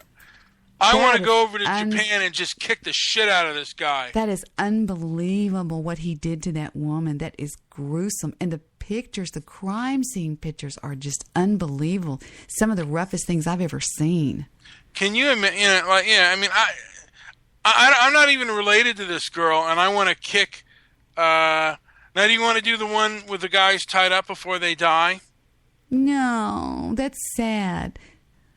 Oh, look, this is these death photos right here. These graphic, real disturbing Victorian death. They take pictures of their family. Like if we lived back in the day, we were married, we had some kids that died, we would pose them with us dead. Yeah. Oh, what is that? Oh, that's just an intro. That's pretty wild looking, though, to be honest with you. Oh, that is scary looking. Oh, wow, look at that. Could you see that something like that on the big screen, Debbie, or would you have to get the hell out of there? Oh, my God, that is so scary. Wait a minute, I've got to send them the link to this video. I think I'm on YouTube. No, I'm going to find it on YouTube, though. Okay. All right. Here's what we're going to look at now, boys and girls. We're going to take a look at this little jewel right here. Kisses photo. I've seen that before on Spreaker. All right. Let's go to this YouTube and grab your ass. Be ready for this one. And it starts off with... we need some scary music. That's a badass intro, if that's an intro they're doing right here.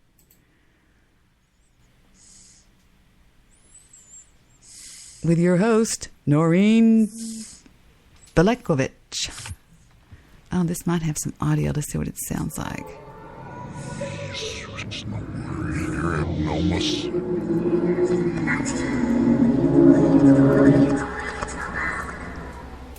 Are you kidding? Cool. That was neat sounding. Well, not as cool as some of the sounds that I can produce. Yeah, Jewish producer, produce some sounds. Come on and get with the program, buddies. Let's see some... Is this you're annoyed with them. Oh, we're not listening to their stupid podcast. Well... Is this a podcast of dead people? It looks like it. Look. Okay, so there was a bathtub girl. Oh God, no! They in this era they took post-mortem photographs, And it was because in those days they didn't have any radios or televisions and anything. They were also fascinated with all kinds of photography, headless. They took pictures of dead animals, their own dead animals. But in the Victorian era, because photography was a new thing, You're boring me, lady. Show us the stuff. days, So look at this dead baby, Mr. Midnight Movie. That is a dead baby. Yeah, that's And- a dead baby. And they took a picture of it, and I just think that is so weird. That freaks me out. And to think that these people were normal that did this, they would be people that you would see at at restaurants or something. Hi, we just got through taking a few shots of the dead baby. I mean, that's weird to me. How about serial killers who take pictures of their victims before their death? That's the 5th time you've said that. No, well, we were talking. You are the most hard-headed thing. Okay, here's another one. There's a dead person. Oh. This is our Auntie Mame that died yesterday. We took a few shots of her. She died young, too. She was young. There's another baby, and that's Mom behind her posing as a backdrop. They even have the eyes open. That is bizarre. That is so sad. Just, I don't know. Then we moving along here. We have, there's the triplets. No, wonder who all's dead in that picture. Maybe just the one here in the middle. Look at the person sitting there as a backdrop. Look. See the head? Yeah. I wonder how many of those are dead. Did you just burp? You're Yes, I'm fixing to sorry. get grounded. I'm Okay. sorry. Here goes another one here. Moving along. Oh, Sorry about what your is family that? slide. Oh, my God. Oh, look at this dead person in the middle. Look at that. Look at that. John O'Connor taken 2 years after death and 5 days before burial. 2 years. 2 years. 2 years. His body was preserved well. This guy in the middle has been dead for 2 years. Damn. Moving along. Did they put him in wax? Yeah, he looks pretty good for a dead guy. Yeah. Yeah, wouldn't you think that they would just like rot and turn into, I don't know.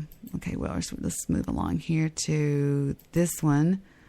Here's what we got next. Oh, gross. It shows kind of how they're doing. She's explaining how they do it, how they have these contraptions here that they hold them up with. That is so gross to me. That is, I don't know. Would you ever, look at that one. That's the contraption that they use to hold them up. Can you imagine someone doing that with their children? Why would somebody do something like that? Okay, here's what I'm thinking, and I'm going to be totally honest with you, and my opinion is this. Back then, nobody owned a camera. Nobody, okay? So somebody dies, and you never had a picture of them. You don't have a picture of them. So you call a photographer from 3 counties over to come over and take a picture of Mr. Midnight Movie because we don't have a picture of him, right?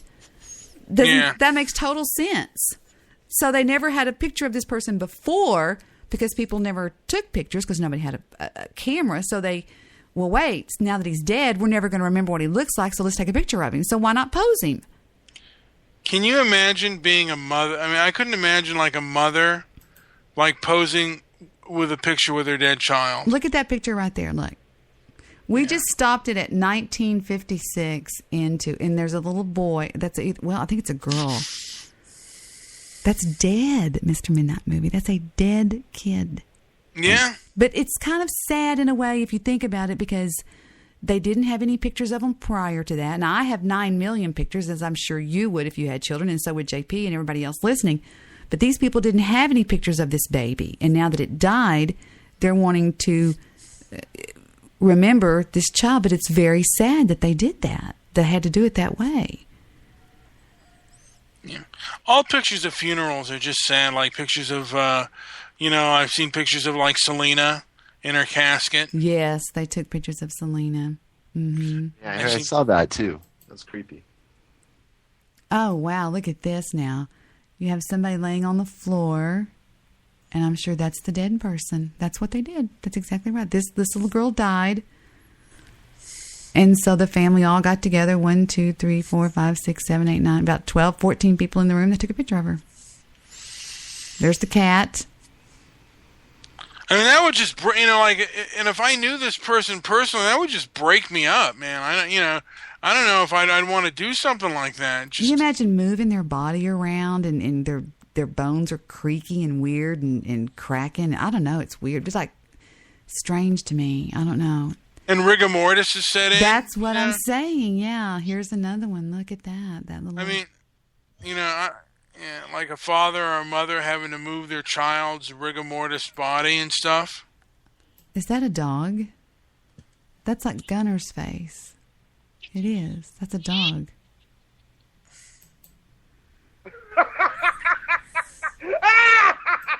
Oh, and look at this. JP's playing an audio. That's Mr. Midnight Movie. Look at this, JP, on the screen. There's a mommy and a daddy and a baby all in a coffin together.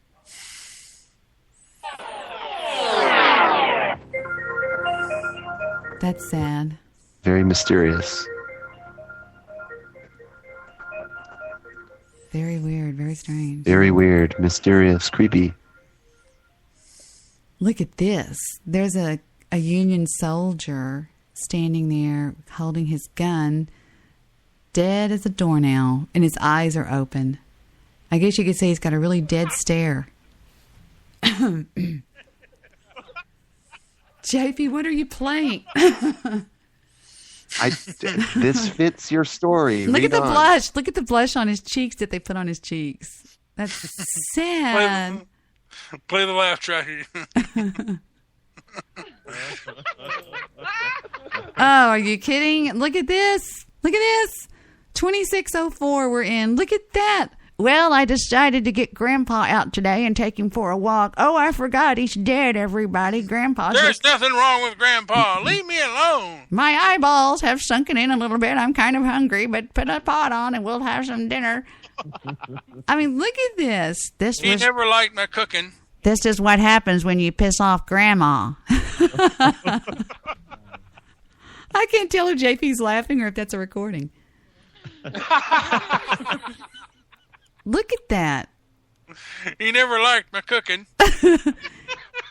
This is what happened to your grandpa after he didn't eat my roast yesterday. I told him, God damn it. Okay, let's move along. Hold on. I'm getting a little bit carried away with this one. That's horrible. You know, give it up, lady. Such a picky eater. Look at this. Well, we all went over to the mission last night and dug out the dead bodies of all of our relatives. Look at these old ladies.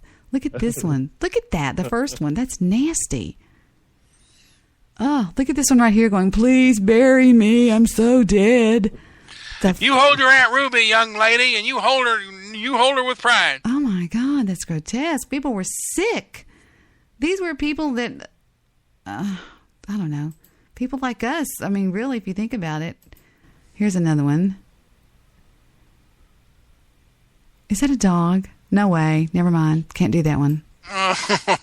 Wait, what is it you see, Debbie? Come on, Look. tell us the truth. I'm not watching. Look. Tell me what you are seeing. A little boy that's been decapitated. He's holding his head. Jewish producers, stop with the laughing.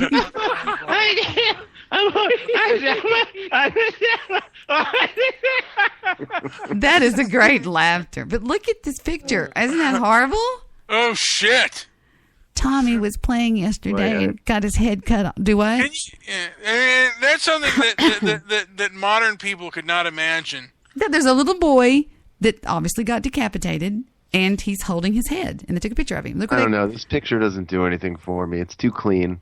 Look where they cut his hair. Let's trim his hair up. And he's got I think it's maybe antique photoshopping. Yeah, that might be. Oh, look at this. Well, this was our honeymoon and she pissed me off, so I chopped her head off and here it is. Right? Can you see I this wonder guy? if that's an actual picture. I think it's photoshopping, JP, don't you? Or do you? Shut up, JP. I'm sorry. This is too funny.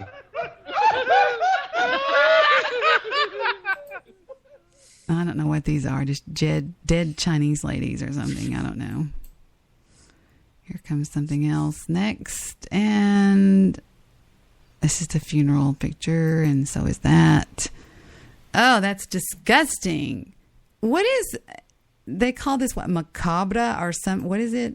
Something? Macabre. Macabre? No, just macabre. Are you scared of clowns? Have you ever known anybody scared of clowns? No. Some people are. I heard they recently arrested some, in California, they arrested a gang of clowns that were walking down the street, and people said that they were real creepy looking, and that while they were walking, you could see that they had weapons, like big long swords or knives. They ended up getting arrested. Are you serious? Yeah, they were just walking down the street like as scary clowns. This is an infant in the casket. I'm gonna find the story. This actually happened. I'm gonna try to find the story. You know who's a scary clown? John Wayne Gatesy. Oh, look at this. Another dead baby. It's a black baby. Here's a father and a child dead together. She looks pretty good for dead right there. Yeah, she does. That is just disgusting. Look at that. The eyes look like there's... I don't know if I believe that's a dead person or not. If I ever die and y'all come and see me at my funeral, don't take any pictures of me, please. That's gross. I'm Those serious. are going to be major troll pictures right there, Debbie. Don't do the world famous... Oh, my God. Oh, there we go. That's a child. It looks like Is that it's broke Abraham its neck. Lincoln? Isn't that Abraham Lincoln? Is that Abraham Lincoln? That was Abraham Lincoln. This will be the song that I hear on my show after I die by you guys.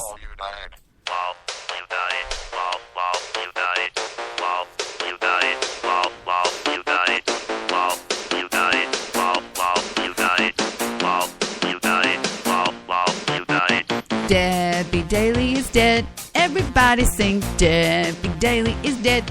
Mr. Midnight Movie loves Debbie Daly is dead. And we're taking her photos. Photos or it didn't happen. Fido. Pics or it didn't happen. Shut up, I'm losing my mind. Are we bothering you? No. Just Dude, yeah. Are we just boring for you? I need Debbie's Synthroid, please. Are you out of Synthroid? I got to get some in the morning. Who wants to hear the the famous Lo man singing the low? Have you ever seen the Lo? I like that. Yeah, I love that. The Lo singer. Yes. He goes Lo. He is. You want to talk about creepy? They call him the Trolley old man or whatever. He is gross. He is so creepy looking. This is real, people.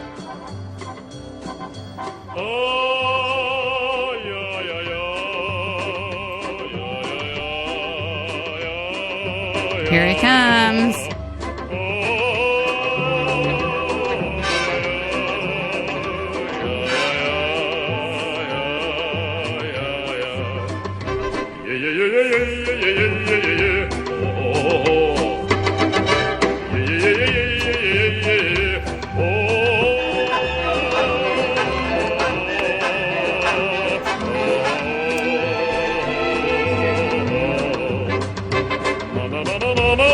No.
somebody going, I tell you what we're going to do. Just play the happy song, and I'm just going to just sing tra-la-la-la-la. He's from the Soviet Union. He really did that in 1976.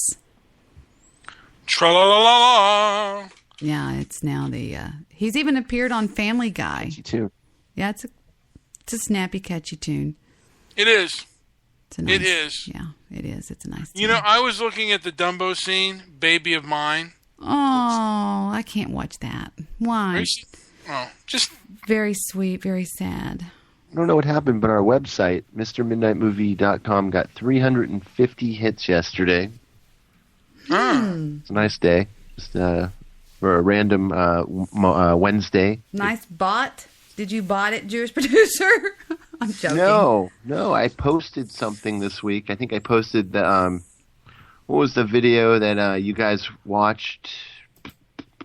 What was it? I don't know. Oh, that video of the children. Now, is that a scary thought? Those children cursing like that? Pretty. Kind of is. Yeah. There's a parody of it, and then there's the kids fuck hate video is what. MrMidnightMovie.blogspot.com. Is that the one, sweetie? That's the one. Mr. Midnight Movie drops F-bombs. Yeah. You could just go to MrMidnightMovie.com. Both I'm of them there. are the same. That's one of my favorite websites of all time. Mr. Midnight Movie drops F-bombs too. And it says, did you see the video with the little girls who want attention screaming F-bombs for their cause? Here's a great parody of that video. Please note that we feel Mr. Midnight Movie could do a better parody, but this is still pretty good. Oh, somebody did a parody of it? Yeah. That was pretty horrible, that video. It was, but if you watch the parody's awesome. I would watch it. We got to hear this. Pretty.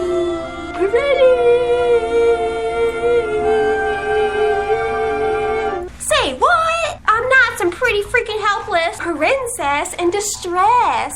I'm pretty freaking powerful. And despite what many feminists tell me, I don't need the government to take care of me. So what is more offensive? Using little girls as political props and making them drop F-bombs for shock value. Or the same freaking debunked studies being repeated over and over. It's our future. So listen up, radical feminists. Here's some things. Pay inequality.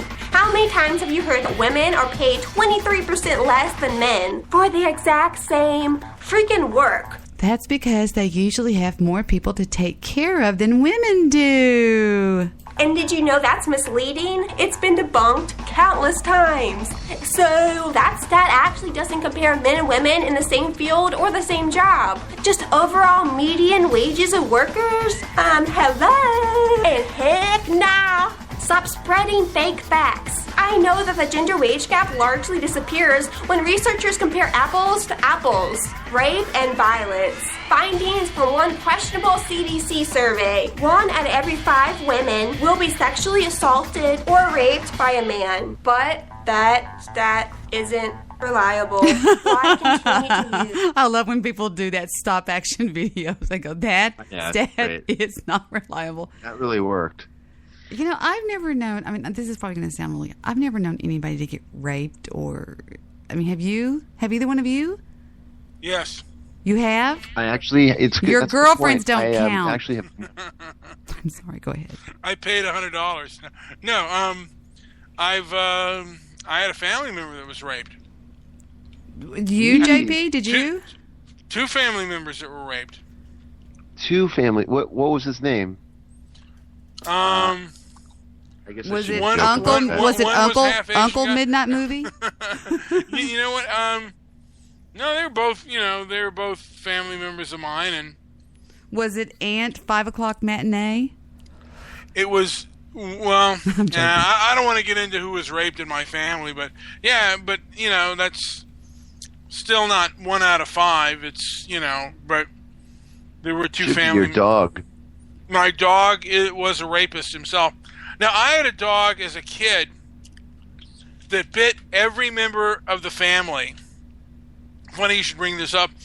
And It bit my father one time because my dog said, "Oh, I just want to see what's the matter Don't with tell you." me if your dad heard it, please. I'm very sensitive. Well, I'll tell you. And the dog goes, "Ah!" Because he bit people viciously, not play biting. Why? But I have no fucking idea. My dad liked to give the dog a bath like once a week, and my grandfather told him, because he had a dog that bit too, he wore welding gloves. And my father got out gardening gloves thinking the dog would not maul the gardening gloves. So he goes, "It's time for your bath." And he went in and he hid under, my brother and I had bunk beds, and he hid under the bed. He goes, I have the gloves on now. You're not going to hurt me. And he sticks his hand under there, and the dog bites right through it, and he takes the glove off, and he like shakes it and tosses it across the room. And then he bites him again, like he just like, my dad goes, "You son of a bitch," and he bites him again. And then my father like is so pissed off, he goes,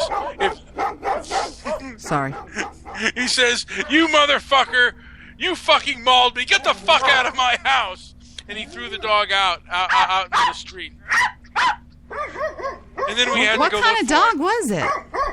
It was a Chihuahua poodle, and it was vicious. You know something? I know you're going to think I'm lying, but we actually got a dog. Stephen wanted a dog that was a Chihuahua. I went to get a dog at Operation Kindness.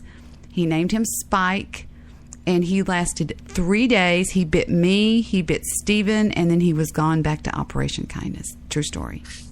The dog wasn't too kind. Did it bite viciously? Yes, it hated us. It was sitting just go. It would just growl. It would not bond with anybody. I would punch it. You know what? Any fucking dog that bites me, I will break that motherfucker. Ooh, there's a thing of a Chihuahua looking growling. Chihuahuas are mean. Like this little shit right here. I wouldn't have a Chihuahua. Watch it. Here we go. Yikes. Look at this little bastard. Look. Snowy, stop. Look how mean they are. Why are Chihuahuas so mean? Why do you want to kill me? Why do you want to bite my head off? I mean, they actually look like they want to kill you or something. Look at that. That is horrific looking. That looks like a monster. If you can see my screen. I would punch that dog right in the face. I mean, I wonder why Chihuahuas are so mean. La, la, la, la, la, la, la, la, la, la, la, la.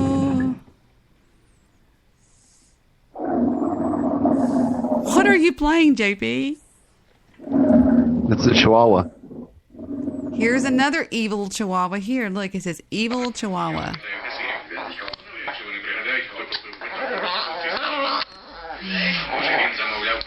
Some people say they're like part mouse or something.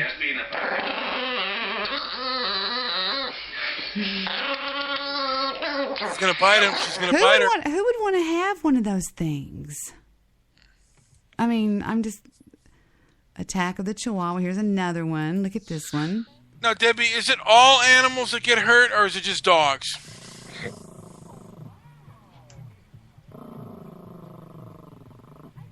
Look at that mean little bastard. We had one just like that called Spike, and we had to get rid of it. I took it away. I mean, I didn't get rid of it. I took it back to Operation Kindness.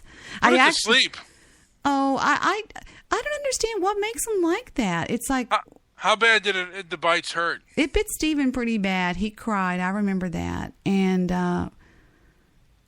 this is just horrible. Look at all these... He didn't want a Chihuahua after that.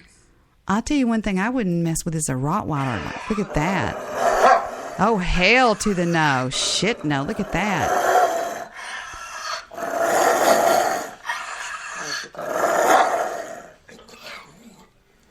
Wrong. What? That Rottweiler. Is it scaring you? That just looks spooky to me. I mean, that's a pretty vicious looking dog.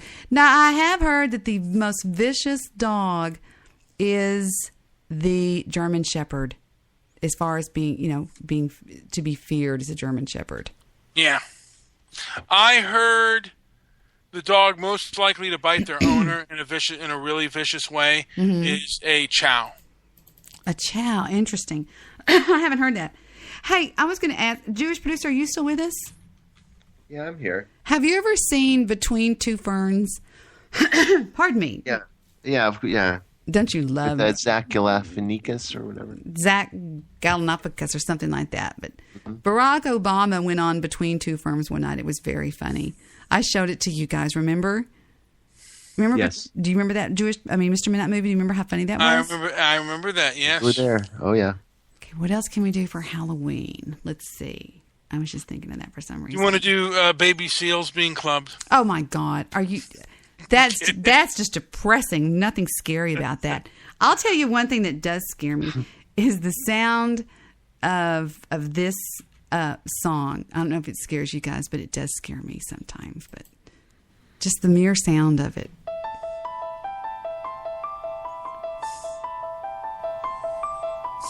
What does that remind you of? The Exorcist. It's pretty scary stuff. And The Exorcist didn't scare you? It did. I'm scared. That movie that left a mark on me because I saw it when I was really young. Me and Jewish producer had to sleep together in that one when we went to bed. I can't think about it. Can you even think about it?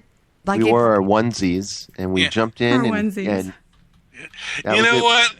We screamed for hours. As I've gotten older, none of that shit scares me anymore. Oh, yuck. I cast you out, unclean spirit, Shove it up your ass. in the name of our Lord Jesus Christ. It is He who commands you, He who flung you, heights of heaven to the depths of hell. Fuck him! Be gone! Fuck him, Garrus! From this creature of God! Be gone! In the name of the Father, and of the Son, and of the Holy Spirit. By this sign of the Holy Cross of our Lord Jesus Christ, who lives and reigns with the Father and the Holy Spirit. Damien! The whole time my eyes were closed. I wasn't watching it. Even now? No, my eyes were closed. I swear to God. I swear to everything holy, my eyes were closed while that was playing. So, have you ever remember the vomit scene? Ugh, it's horrible. It was Jewish For producer its watching time, it? that was really frightening. Were you watching that, Jewish producer? Yeah, I am. Here comes the projectile vomit scene. I'm going to close my eyes. Oh my God, this is so scary. Here with his cars. Oh God. Would you like to leave a message? I see that she gets it.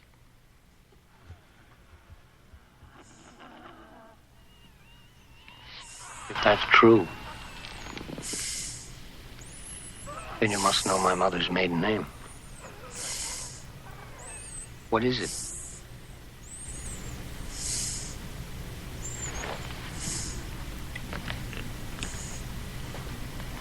What is it? Oh God! Did y'all watch it? I'm not. My eyes are closed. I'm looking at Boo Boo. I can't. Even this one's another scary one. We're freaking JP out if he's alone. Could you have made a scarier movie than this? I don't think so. Isn't this when she walks? No, the bed is. Oh, that was right at the very beginning. No, that's This is where she peed on the floor. Yeah. Clean it up. I think so. Good. You're gonna die up there.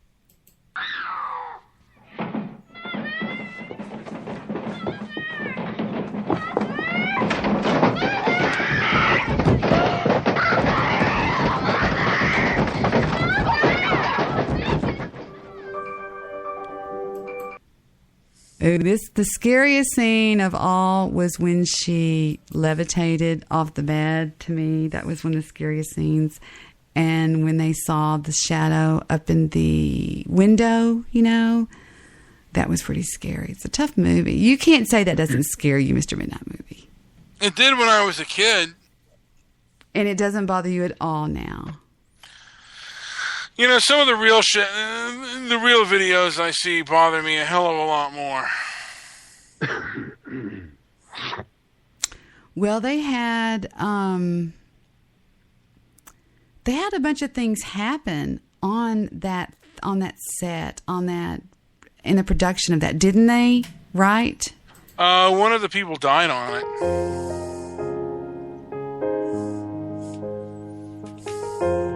Behind the scenes of The Exorcist.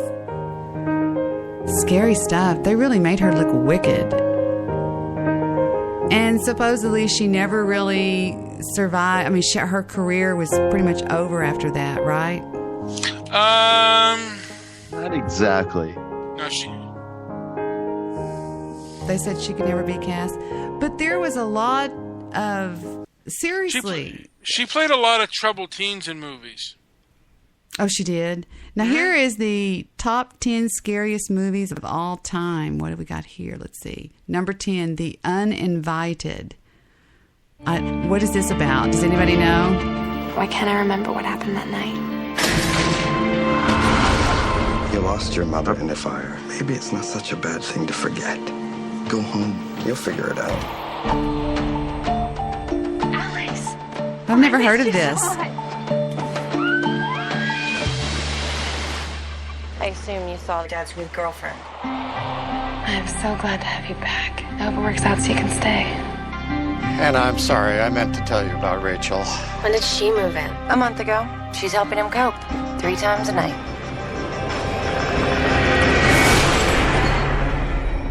Listen, Anna, I know that you're supposed to hate Dad's new girlfriend, but I'm really hoping that we can make this work. You're too late.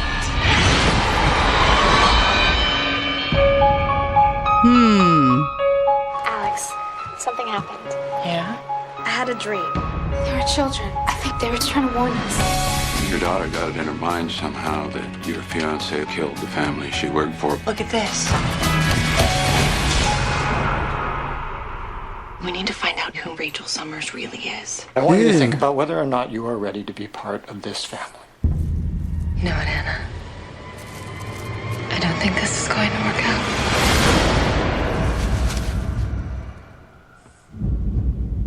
I've never heard of this film. You're next. I thought that I was dreaming, but I wasn't. Look! Okay, now I'm afraid. Okay, I'm officially getting spooked, guys. This is freaking Are me you out. serious? This is kind of spooky. Have you ever heard of The Uninvited? We're going to have to go to a horror... When you come down here, we're going to have to go to a few horror films.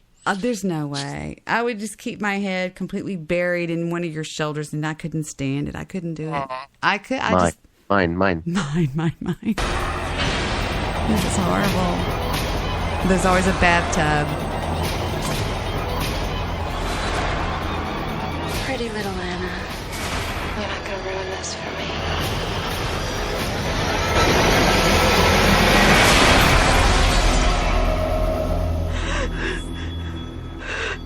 Murder. The Uninvited. If that was number 10, how bad are these son of a bitches going to get? God. Number 9. The Eye. Do y'all know about this one? I think we've stumped the movie man, a Jewish producer. The Eye.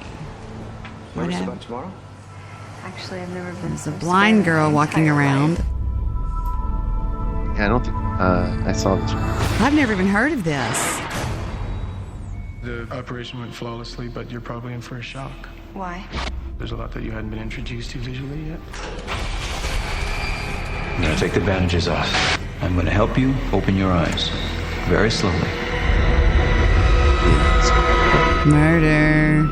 Tell me what you see. You're really blurry. Oh, come on. What did she see? Do I know any of you? Welcome home. Recognize my voice? Are you okay? I heard of it. You're recovering quite nicely. Who's my donor? These are your eyes now and they're working. Shouldn't matter where they came from. Something's not right. There's nothing wrong with your eyes.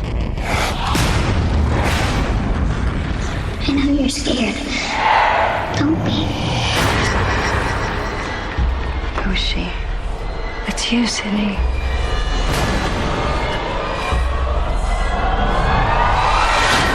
Oh my God.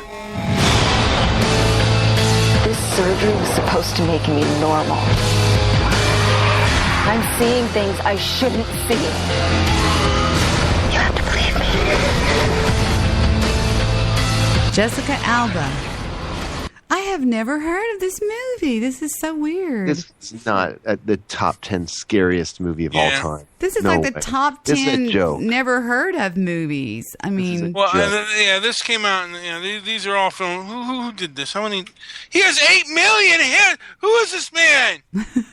Smarty posted a Jessica Alba film up he's there. kicking your ass and my ass too. Fuck him. He should. Oh my God. Oh, wow. The top 10 unexpected movie deaths. Now, a lot of people say that one of the scariest scenes of all time in a movie was the spider walk in The Exorcist that was deleted. It was so scary. They deleted it because it frightened people too much. Now, what about? Did you ever remember a movie called Scanners? I love that movie. That movie is so scary. Yeah, they With did their it heads with their exploded. eyes. They scanned each other with their eyes, didn't they? Like, And their fucking heads would ESP. explode.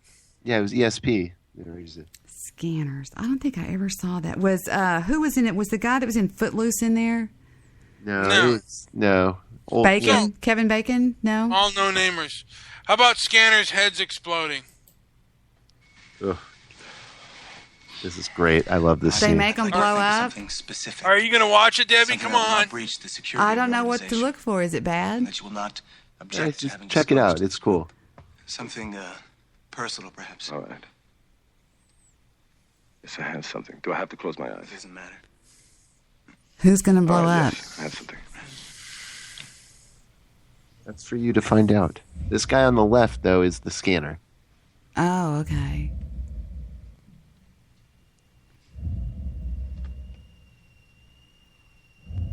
I think he's going to explode then.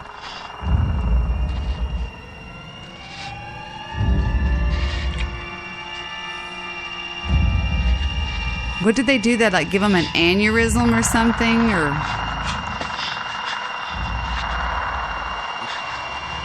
Science experiment. uh-huh. Here. It's not looking good.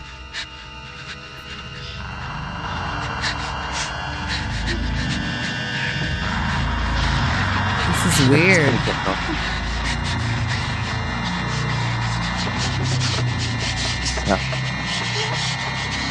Eyes are closed. My eyes are closed now.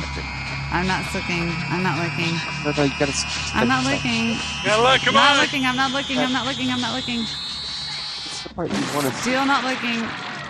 Oh, yeah. What do you mean? Oh. Oh, was it bad? His head exploded. Come on. Oh my god, yeah, that was great. I loved that scene when I was like 12 years old. Honestly, it was like one of my Everyone was favorite like, movies. yeah. Now, when you were 12 years old, were you like, oh no? Because that's. Oh yeah, that was like crazy to me. I was screaming. I was. It wasn't that I was scared. I was just so cool. I'm like, fuck yeah, that was. Yeah. Did anything ever? I mean, you said The Exorcist scared you. The Exorcist bothered me. Well, I was too young. Honestly, seriously, I think I was like 6 or 7 years old. I was really young, and I watched that, and we're counting down our picks for the that top movie 10 most just made me controversial like movies. pee all For over this myself. list, we've chosen films that are known both for their artistic value and the controversy they inspired. You know what I noticed though? Bitches love to suck dick, y'all. We're excluding movies that are plain gross and in poor taste and that aim only to shock. Human Centipede, we're looking at you. Spit up, I love that movie. After you, please. That being said, things are about to get gross, so consider yourselves warned. Number 10, Fahrenheit 9/11. Fool me once. Shame on you. They fooled me. We can't get fooled again. Released before 2004's U.S. presidential election, this Michael Moore documentary expressed extreme disapproval towards George W. Bush's administration with regards to the war on terror. Is this and supposed to be a invasion of joke? Iraq following the September 11th attacks. Not knowing what to do, Mr. Bush just sat there and continued to read My Pet Goat with the children. Among his many shocking assertions. Okay, now how come all of a sudden we switched from horror over to Bush? Well, it's top 10. Did they have? Did you ever see the movie? Saudi Arabian This nobility movie? and No. even the Bin Horror Ladens. film. People on both sides of the political coin were incensed by supposed errors and misleading info. This does remind me of something that happened interesting, talking about, and I never talk about 9/11. Let me just pause and show y'all something else. Whenever George Bush was in the classroom full of children that day, okay, let me see, in the classroom, the strange thing that happened with the kids whenever they were reading something. Listen to it. Get ready to read all these words on this page without making a mistake. Look at the letter at the end and remember the sound it makes. Get ready. Kite. Yes, kite. Get ready to read this word the fast way. Get ready. Kid. Yes, kid. Sound it out. Get ready. Kid. Sound it out. Get ready. Kid. What word? Kid. Yes, kid. Boys and girls, sound this word out. Get ready. Steel. What word? Steel. Yes, steel. Read these words the fast way. Get ready. Play. Yes, playing. Get ready. Must. Yes, must. Let's read these words. Steel, plane must hit steel. How is that even... Is that possible? Yeah. Without making a mistake. I can't believe Mr. Vinette movie believes the official story. Yes, 9/11. get ready. Really? Yes, steel. Get ready. Yes, Me sad. But don't you think that's a little bit coincidental? A little bit? That's what the words... Don't ask me. I don't even believe in coincidence. So he goes over and whispers, Mr. Bush, President, we've got planes are flying into the World Trade Center. He's like, I'm in the middle of the classroom. Shut up. Yeah. What? Whatever. At the count of 3, everyone should be on page 153. If the yellow paper is going to bother you, drop it. Thank you. Everybody touch the title of your story. Fingers under the title. Get ready to read the title, The Fast Way. We're waiting for one. The plane goes into the building. I'm sorry, I'm being mean. But anyway, that just reminded me of that. Did y'all ever see that before? Now, Debbie, were you did you switch to that just because you didn't want to watch any of the graphic scenes in the movie? There was no more graphic scenes. There was. It was a top 10, Debbie. They were talking about President Bush. Now, the first That one was was pretty... Fahrenheit 9/11. They were going to go into other films, Debbie. Right, already, I'm back. Let's see, where are we? Where were we? Among his many shocking assertions. Okay. Controversial films or horror films? What is Although this? it broke barriers Oh, and dear. earned What is 2 this? Oscar nods, The Last both Tango Marlon in Brando Paris. and Maria Schneider Is it? admitted to feeling Yes. raped by the production, and all copies in the director's native Italy were ordered destroyed. You cheap, goddamn, f***ing godforsaken whore. I hope you rot in hell. Number 8, Antichrist. Critics agree this Lars von Trier film is beautiful, but they're split about its content. I love you. I don't believe you. I don't believe you. In fact, at its premiere, 4 people fainted. Willem Dafoe and Charlotte Gainsbourg play a couple dealing with the grief of losing their young son. But the wife spirals out of control, resulting in mutilated body parts, disturbing sex, and far, far worse. Hit me, please. No. What is it called? Antichrist. Yes, we're going to watch that. Maybe. But many consider it a macabre masterpiece. Well, you don't have to understand me. Just trust me. Number 7, Sallow, or the 120 Love this movie. Days of This- Sodom. Mr. Midnight movie, you've Rape got to see and this other sometime. atrocities It's at great. the hands of World War II fascists make this Pier Paolo Pasolini film There's a scat politically scene in this movie volatile. you'll never forget. But it's more disturbing than you can even imagine. Is Monte. Oh, there we go. It follows There we go. kidnapped youths as they do their captors' depraved bidding, which includes sexual perversions, shitty meals, and horrific murders. As he was murdered before its release, Pasolini didn't see the film banned in several I can't do this anymore. This is making me feel weird. This is horrible. Oh, Debbie! Shut up. Wait, what? You've got to see this movie, Salu. I agree. One of the most disturbing movies I've ever seen. Oh my God, it's making my head feel lightheaded. These are just controversial films. Y'all have got to see this. Stabby, if that's you, I unbanned you, you jerk. Here's what we're looking at. One of the most unbelievable. Look at this. If you think you've got the guts, click that link I just dropped in the Spreaker chat room and look at what we were attempting to look at. I don't think I can look at it anymore. We were attempting. You chickened out, Debbie. It's pretty spooky. Where were we? Okay, I'm not going to watch it. I'll let it play. No way. Don't show him. Number 6. A Serbian film. This appropriately titled Serbian horror flick was banned in countries across the world, mainly due to its taboo-shattering content. Murder? Check. As much sexual violence as you can fit into one film? Check. Newborn rape? Unfortunately, also check. Newborn! Porn! What? Newborn! Following the story of a porn star who ends up in a snuff film, this movie has been called torture porn by some and a statement on the viciousness of the Serbian government by others. Are you kidding me? Bravo.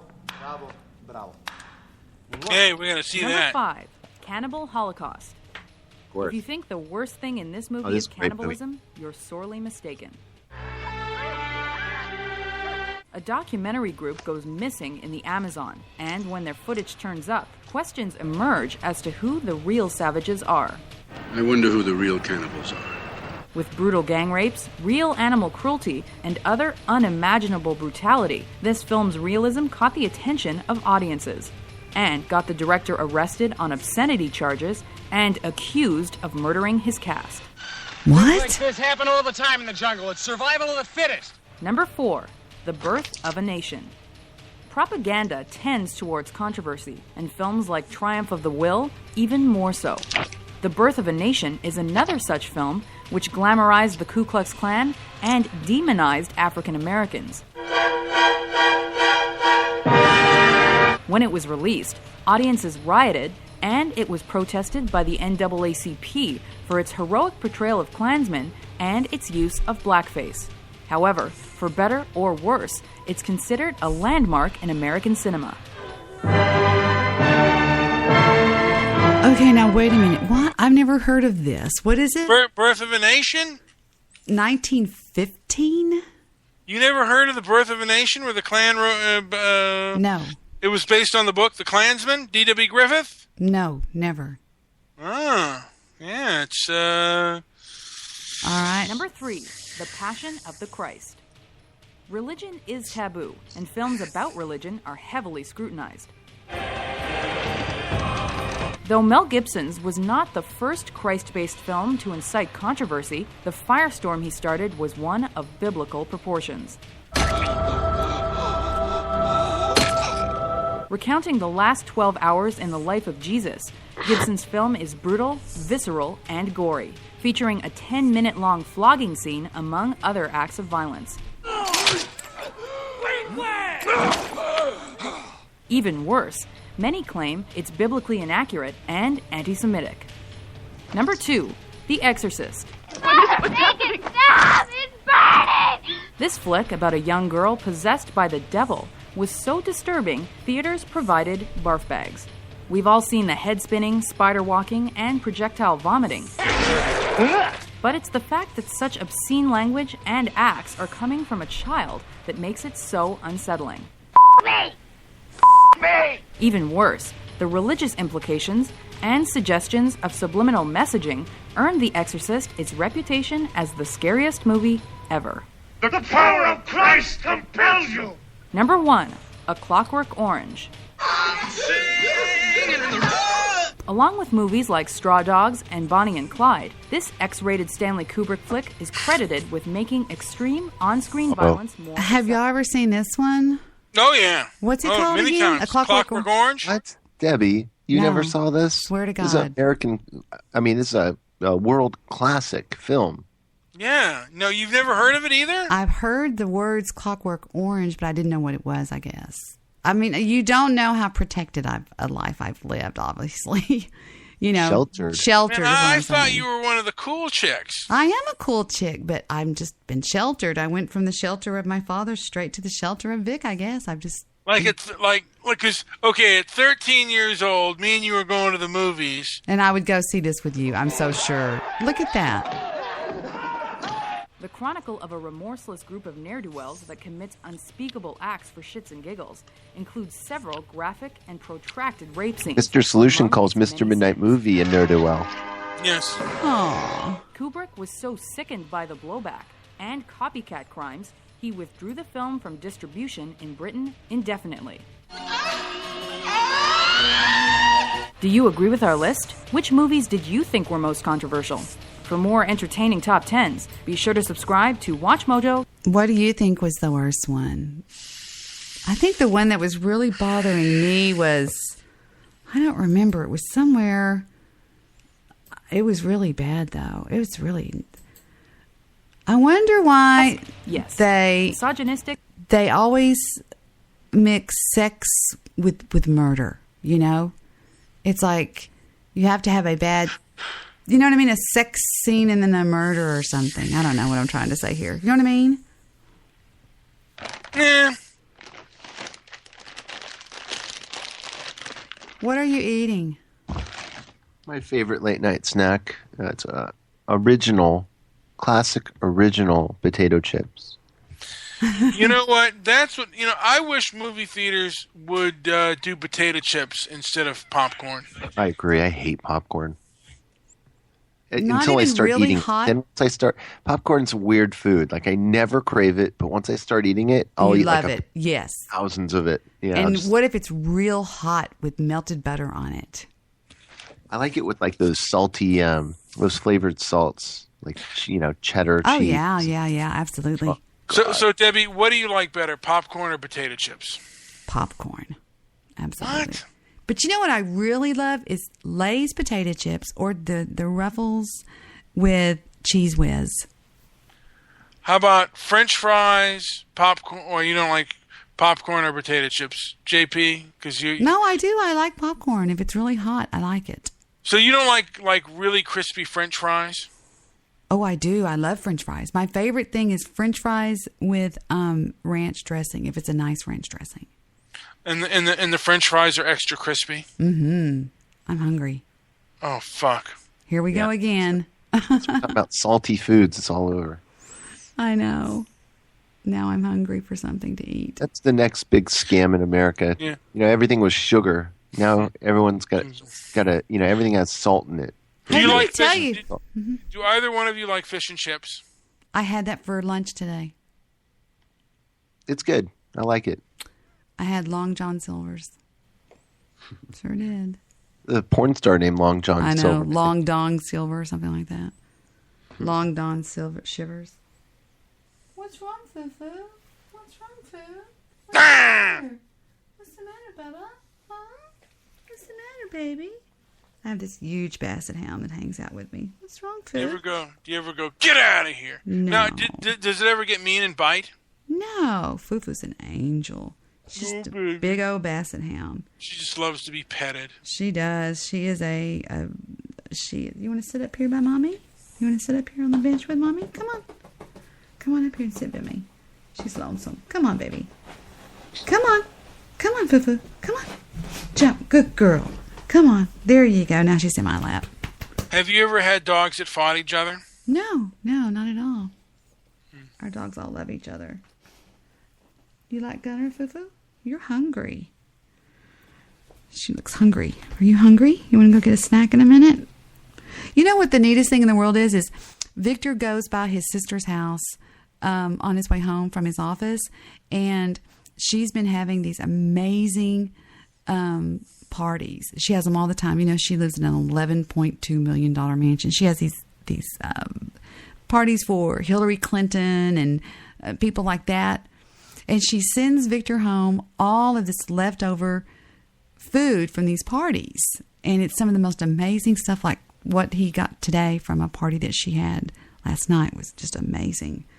Crab cakes and just all kinds of stuff.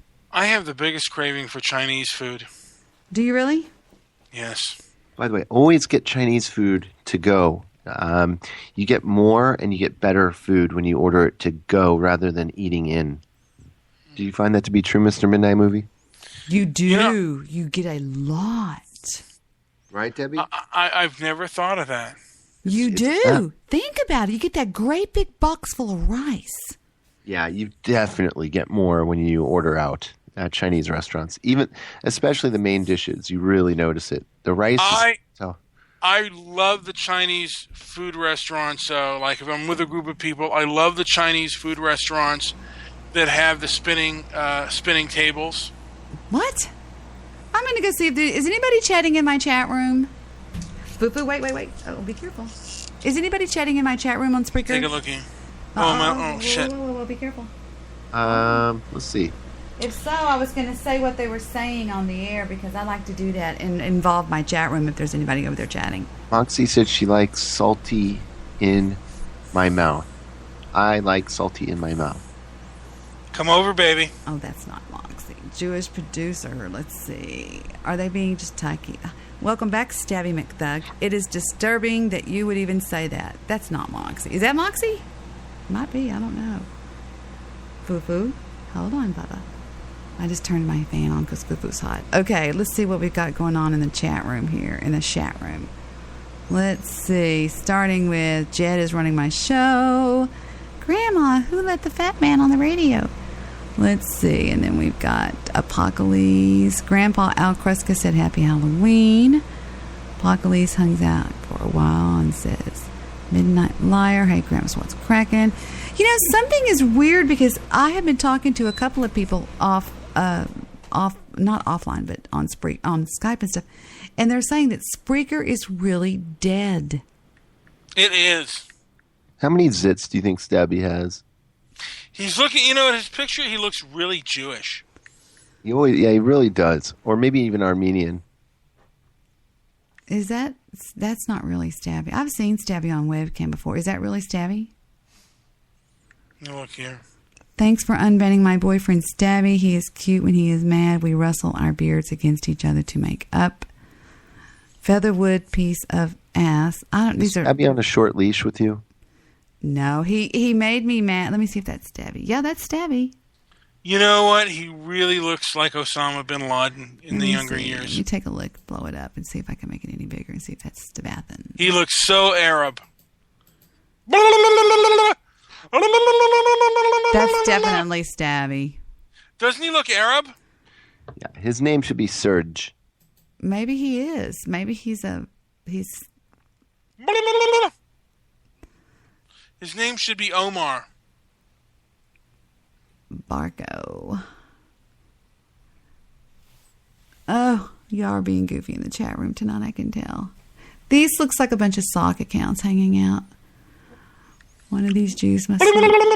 What is that? Blah, blah, blah, blah. What are you doing that for? It's, they do that, Stabby played a show. Stabby did? What do you mean? Stabby sneaks in your back door. Stabby sneaks in my back door? What does that mean? That's a show that he did. He did? Mm-hmm. He did. Recently? 2 months ago. I wonder if he bloviates. Stabby would never talk very much. Everybody knows that. Let's take a look and see if he's done anything on his side. Stabby sneaks in your back door. Let's take a listen.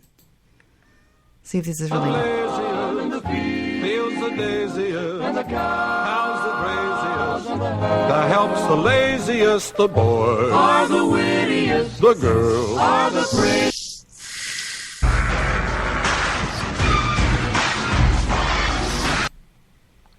This is Stabby McHugs. You guys always bitching for me to do something, and then there's something on and I don't want to do it. So that's fine. Here I am. I got a drink still. Even though it's 3:30 in the morning, I'm still hanging with you. I still got some weed left. I got some songs here, so we'll be here a little while. I got Barco with me. Say hi, Barco. Now, I've already hit liked on this, so I listened to this already, but I don't remember it for some reason.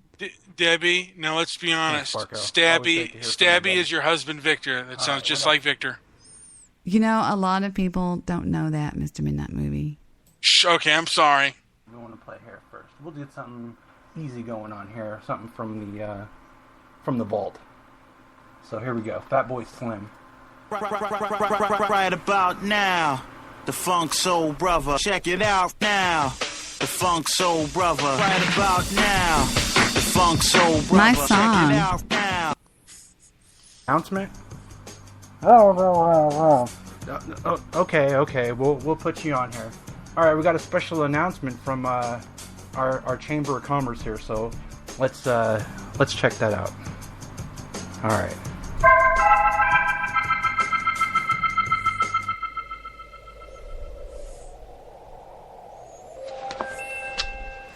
Now,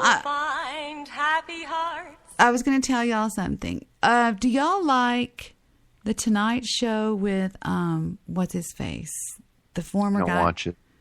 What's that guy named from Saturday Night Live? I can't think of his name. Jimmy Fallon.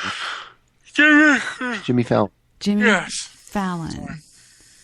And you know what he does every night with one of his special guests that he has on there? He plays a game with them. And it reminded me of what I do on my show with my quizzes and stuff that I do. I don't know. I just thought it was funny. That fucker stole our act. No, I stole our act. No, it's really funny to watch. If you ever go over to YouTube and look up, it's Jimmy Fallon, right? Mm-hmm. He really does some funny stuff on the show with everybody. You just have to watch what he does. He does like all these different things. Like he does, I don't know. It's just different little things that he does. He plays like, Am I Telling a Lie or whatever. Just Water War, Misheard Lyric. He just does all these little cute little things. I think it's kind of funny. Sometimes it can be funny, but I don't know. And he does Wheel of Musical Impressions. But he does, one of the funny things he does is a lip sync battle with people. I think it's kind of funny when he does that one. So, anyway. It reminded me of my show because I like to do the quizzes and stuff. That's all. Y'all are weird. Y'all just want to watch look at dead pictures of people. I feel like I'm dying right now. Getting tired. Really?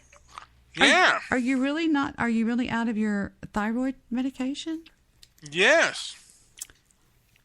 I just came on my show tonight because I was bored. Yeah. Bored. I think you should give me some of your thyroid medication before I die. Well, I could fax it to you or email it to you. And then I'll just rip the page off and take the pill. Now, Stabby McHugg says, why is Jewish producer so bitter and such a hater?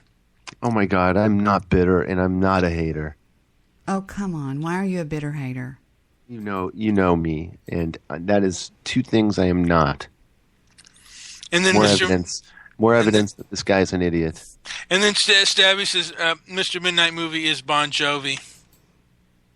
Or Bon Jovial. Bon Jovial.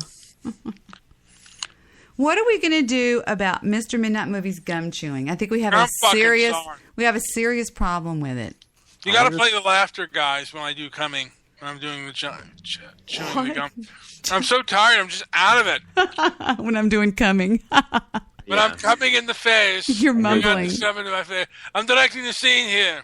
Do you understand? Oh, my God.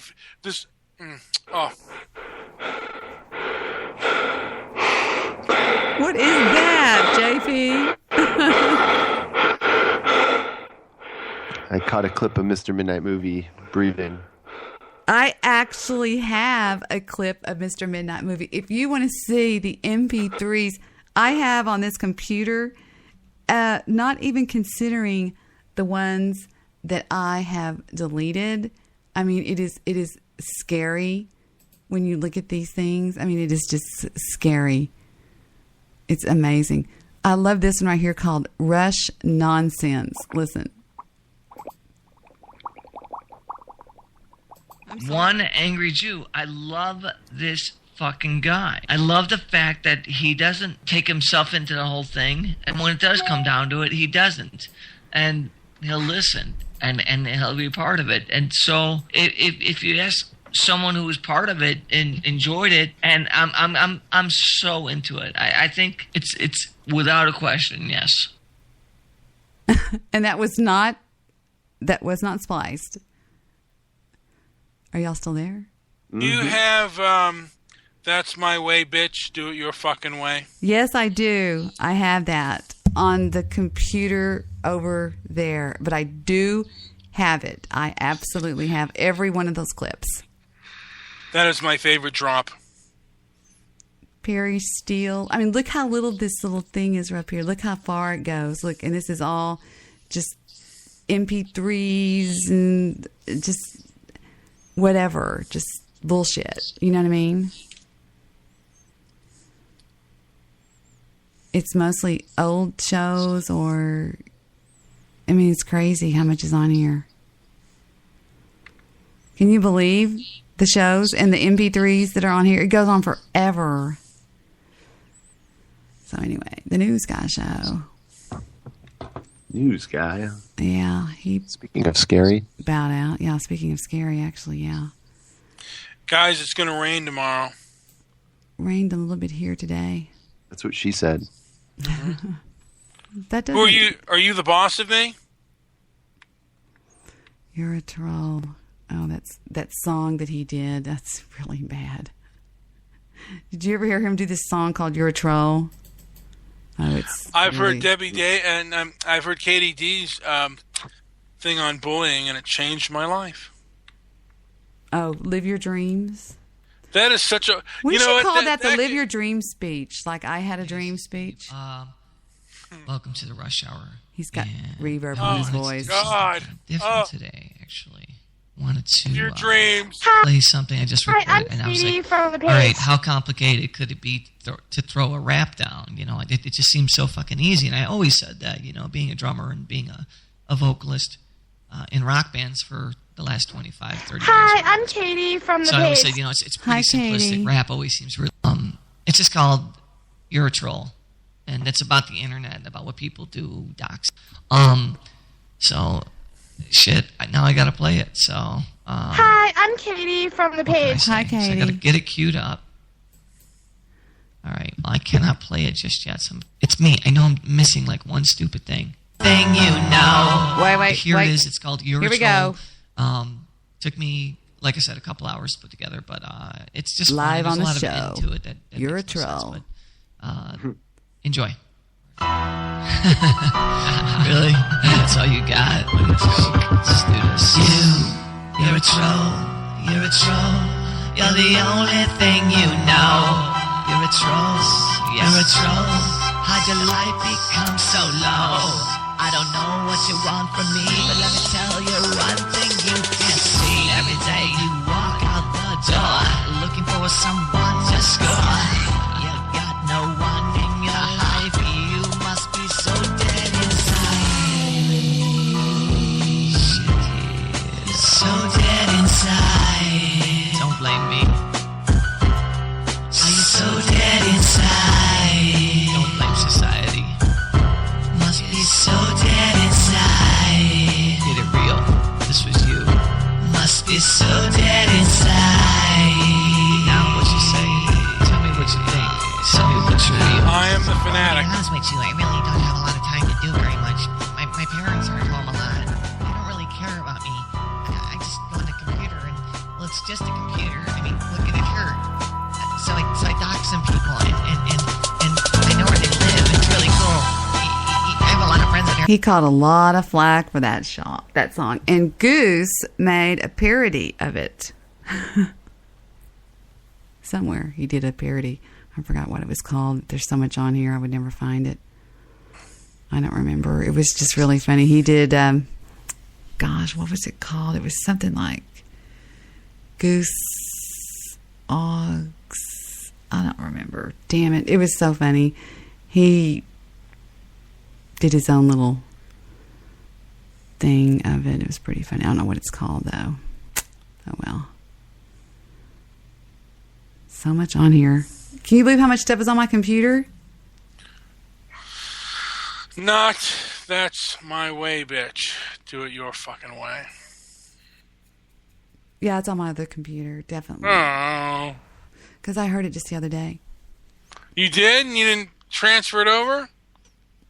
What is inflammatory talk? Mr. Midnight Movie X... What? What is What's this? that? Wow, we're on the air, dude. When is this? I didn't even upload any music yet, so why don't you say a few things and we'll just go off the air in a few minutes. Oh, I think that was y'all's first show that didn't work. Remember? My nose whistles. We could only hear JP and we couldn't hear Mr. Midnight Movie. I remember that. There's the dog bark. I was trying to find where he did that funny thing, but... Those filthy pigs. Listen to JP. Rotten pigs. Well, you sound good to me. I don't know if you're... Look at everything on here that's Mr. Midnight Movie in the M's. Can you believe how many there are? Look at them. You did? Rest in peace, Shirley Temple.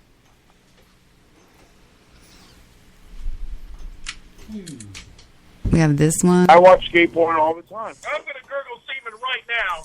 It's not always a great thing to be a horny man. Mr. I put Midnight on Movie, your yeah. on the comment you put on Facebook, Debbie. Mm-hmm. Mr. I put Midnight on Movie, your yeah. on the comment. I'm sorry, I'm talking with my mouth full. I know I shouldn't, but. Wow.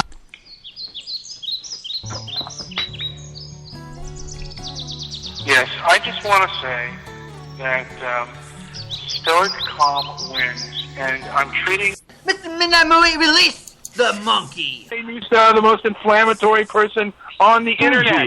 These days, Bill Wagner. Oh, okay. Oh, so he's a mommy's boy. Is that what it means?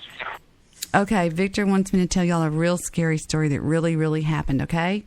My nephew Chris was at a party at some apartments. It's a true story. I was at a party at some apartments, and there was a girl at the apartments also, and she excused herself to go into the restroom, okay? She goes into the restroom, and when she was trying to get... Now, she knew that... Do what? There was a pit bull. I know, I was going to say that. Guy said was I know. friendly and all that stuff.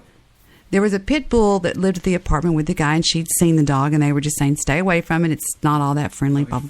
Victor, I'm going to try to tell the story, baby.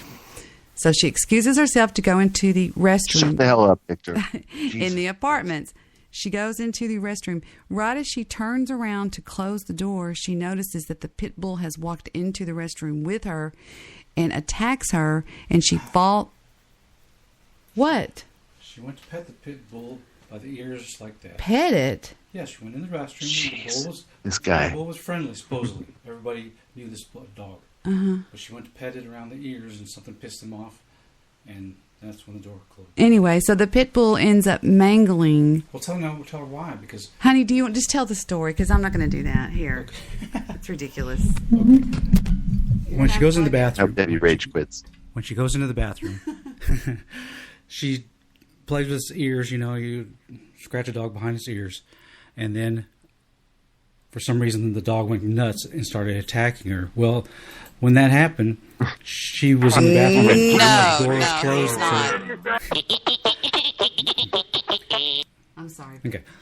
So the door closes behind her, locking her or closing her and the pit bull in the bathroom, and she was falling up against the door, and the dog was, mangling her like that, and all the guys heard the noise, but they couldn't get in because they were pressed up against the door. So, 5 of them finally pushed the door open, and the guy crawled over the top part of it and got in, and he ripped off half of her leg and the calf on the backside of her other leg. Pretty And the cops shot the dog. Are y'all there? What are you playing, JB? Oh, he's playing the laughter. And the cops shot the dog. So they never scratch the dog behind the ears. What did y'all think of that story? Are y'all there? Did y'all hear the story? Did you hear the laughter? I love Yes, that. I heard the laughter. I love the laughter. Does anybody remember laughter? So that's pretty crazy. Good story. I liked it. Whatever happened to what the hell's his Jane? name? Baby Jane? Not Baby fucking Jane. The guy with no teeth. No teeth. Lester, not Lester. Fuck. I don't know. So tired right now. I need a Synthroid pill. Debbie, pop one in my mouth. I don't have one. I do have one left I need to take right now. Take it. Please Warm My Wiener by Bo Carter. Oh, I forgot I had that on here. So Spreaker is dead. Why is Spreaker dead? You know, I think all this shit is just passé, man. What do you mean? I mean, what? Well, I don't know if Blog Talk's dead, Spreaker's dead. I don't know. I mean, who's on Blog Talk anymore? But there's still a lot of people that go to shows. Somebody's still there listening to shows. Think about it. But what's the most popular show on Spreaker? Hell, I don't know. I can tell you where I'm rated, and you can look at this for yourself on Spreaker.com. Up here, if you go to Explore, and then you go to Best of the Community, and you click on Entertainment, and then under that, there's a subcategory of Comedy. Look where our show falls, right here. And there are like some 6 some odd pages of it. It goes on forever. And there's a lot of people on here that are our friends, and we rate right up there. I think right now we're at number 3 or something. It just goes on and on. It's a long list of shows, about 6 or 7 or 8 pages of them. And this show, and they judge that not off of clicks or whatever it's called. It's judged off of total time spent listening hours. And look at right there, right behind Stoner Jesus. So they got the Walrus and Jen show, the Absolute Peach, and then Flashback Express. The other show that I have on here that I have listed as Mr. Midnight Movie, it's only got, I think, 3 or 4 shows on there, but it fell in here somewhere. I don't know where it went, but it's in here somewhere earlier in the month or the week or whatever. I saw it the other day or whatever. But so see, it's still there. I don't know what's Mobster Boss Radio. Where are they at? They're 3 episodes, and they have 87 and only 3 episodes. Where they say. Are you reading my screen?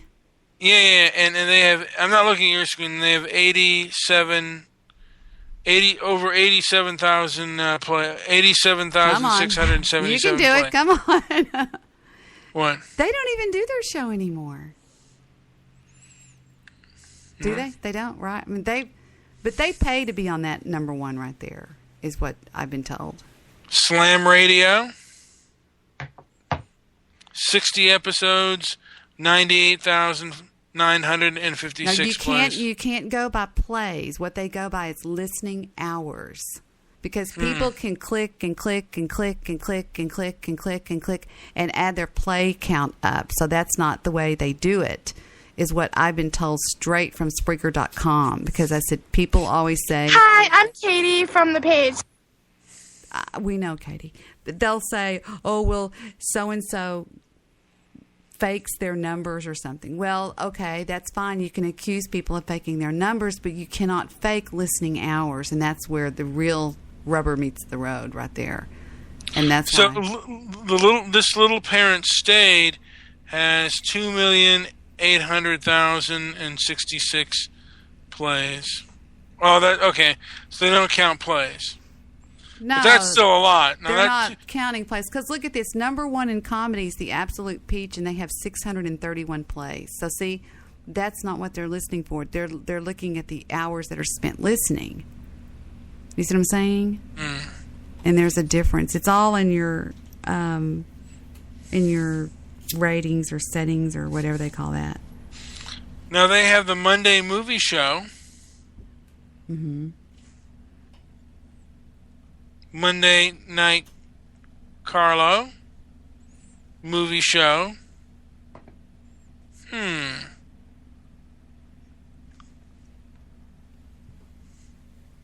was just looking. They have a few movie shows on here. Do they really? Oh, under movies, let me see. Movies, let's see. The Monday movie show, the Monday Night Carlo. I wonder if I have yours. No, I don't think I have yours listed in movies. Spoiler, Dalton's Loveless Tracks, Movie Blow. I don't know. There's not a lot to listen to. I can't find anything really worth listening to on Spreaker. I mean, that even people that I know. Now, how about, do you listen to Blog Talk still? Nobody that I know. It's just Talk Real Solutions is usually over there just talking about how bad white people are. You know, the devil and all that kind. That's all. That just gets old listening to that shit constantly. Yeah. TRS also has, I guess, They're on right now. Let's see what they're talking about. You know what they're going to be talking about. They're going to be talking about how blacks are great, whites are bad. Here we go.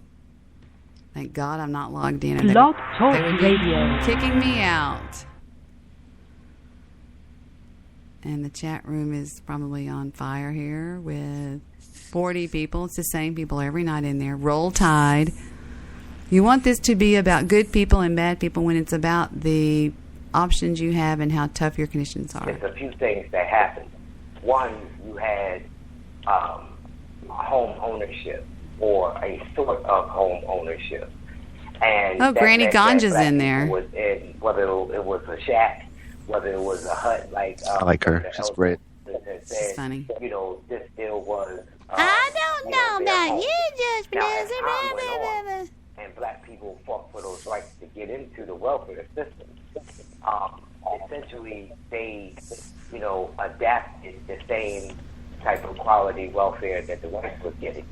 But the game it's just the same thing every night. White and black, black and white, white and black. It's just the same shit every night.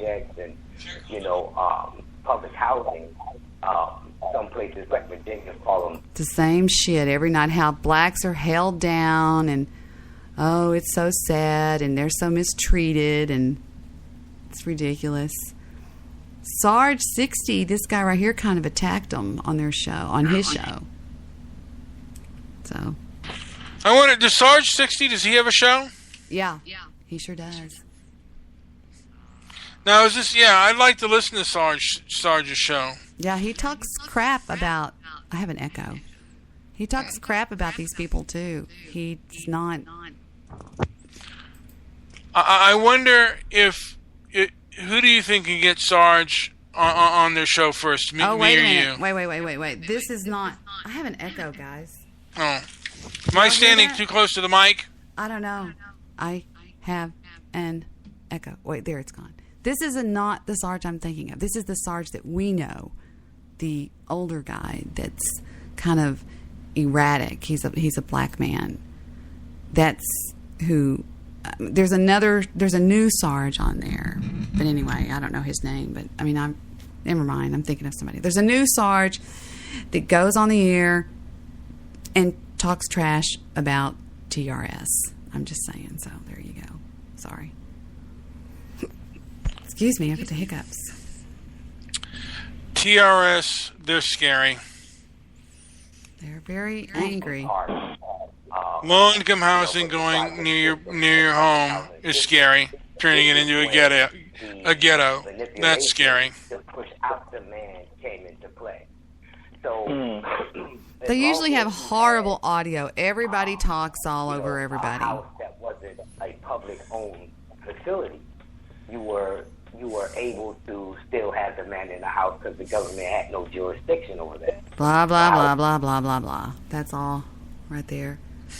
Oh, the stupid cancer show is on. That's, what's her name? Shannon Dingy's show. It's called The Stupid Cancer Show. And I gotta get to bed. All right. This was so White Widows didn't have to script. Me too. It's awesome. Yeah, I think I will too. Well, this was fun. Happy Halloween. If I don't talk to you guys, happy Halloween. And Hi, I'm Katie from the page. Spreading kindness with Katie D. Empty Head. Oh, this is the one angry Jew. He's called the Empty Head. There he is. There's his show, The One Angry Jew. Why do black people destroy English? Did you know he had a show on Blog Talk Radio? It says, if you have nothing between your ears, this show is for you. Calling all empty heads. Empty heads. Are black people violent? Oh, we've got to hear what he says, just for the hell of it. If you have to hang up, go ahead. I understand, but... See what he says here. Oh, I got you. You thought I didn't see you now, didn't you? Thing to say, but they keep saying it over and over and over again. But they never really have anything of substance. They destroy the language. I can't stand it when I listen to people destroy the English language. Why would you do that? To speak eloquently, to use the language to its fullest is an art. And yet there are people that revel. All right, I'm going to hang up on you. It's a joke. All right, I'm going to bed. Good night. It's a show that... Good night, dear. It's a show that the One Angry Jew did. Oh.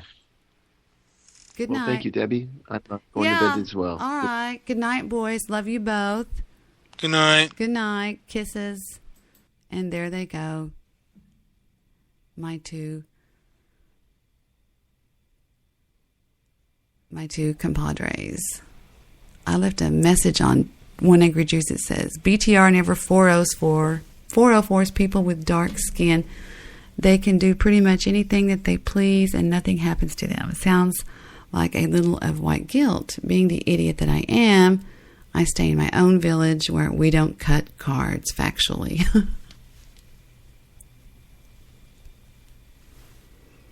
It looks like Blog Talk Radio has got a lot of racist shows. This one's called Why Do Black People Hate Black People? By the Run Tell It Show. And then there's another one called The Underboss Radio, The History of Hip Hop. That's about all that's going on around here. Let's see.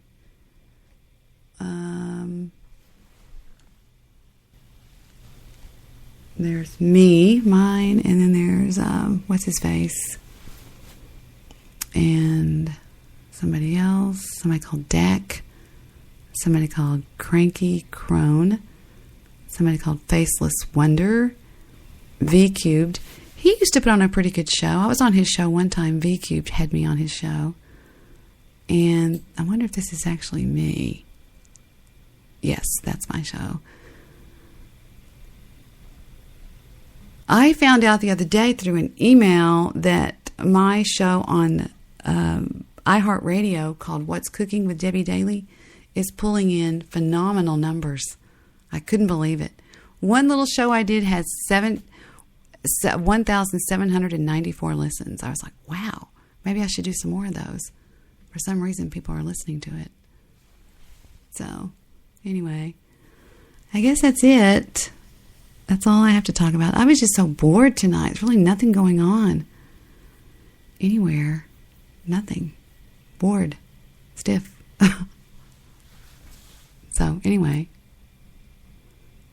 I'll just sit here and do nothing. Was I going to show y'all something else? I forgot what it was. Drawing a blank. All right, so I guess until the next time I do this, this will be me, Debbie, here for the guys, Mr. Jewish Producer and Mr. Midnight Movie, bidding you all a happy Halloween, and take care. Let us know what's going on, and love and kisses to all of you. Hang in there. It'll get better, I hope. If not, it will. It'll get better. Everything's got to get better, right? Sometimes you just don't think it can get any worse. So I guess in closing, we will close out with something for Halloween, right? All right? Okay, let's see. We'll do this. Oh, wait a minute. I should show y'all the Ron White that Victor showed me, which is hysterical. I want you guys to be happy, so let's listen to something that's going to make y'all laugh and myself. It's called Ron White, and the new thing that he did is called A Little Unprofessional. Okay? It's really funny. And it's 1 hour and 19 minutes long. It's kind of long, but very, very funny. I'll show y'all guys a little bit of that so that we can be kind of happy, just kind of leave on a whatever. I'm tired too. That's when I start running out of words. I'll go forward on it and show you some funny parts. In fact, the other day I sat my dick down, I looked him straight in the eye, and I said, listen, I know I've drug you into some pretty muddy shit. Let me see if I can find where he tells the story about going on this yacht. We rent a yacht for 12 days in the Mediterranean, and that's their vacation. And it's the only way he can get away, because he is the most famous person in America. He's the most recognizable face, 6'4", bald dome head, porn mustache. You can spot him from any fucking where. And because... Okay, he's talking about Dr. Phil. Okay, Dr. Phil is a friend of his, and he's telling a story about Dr. Let me back up so you guys can get the entire story. It's really funny. Okay?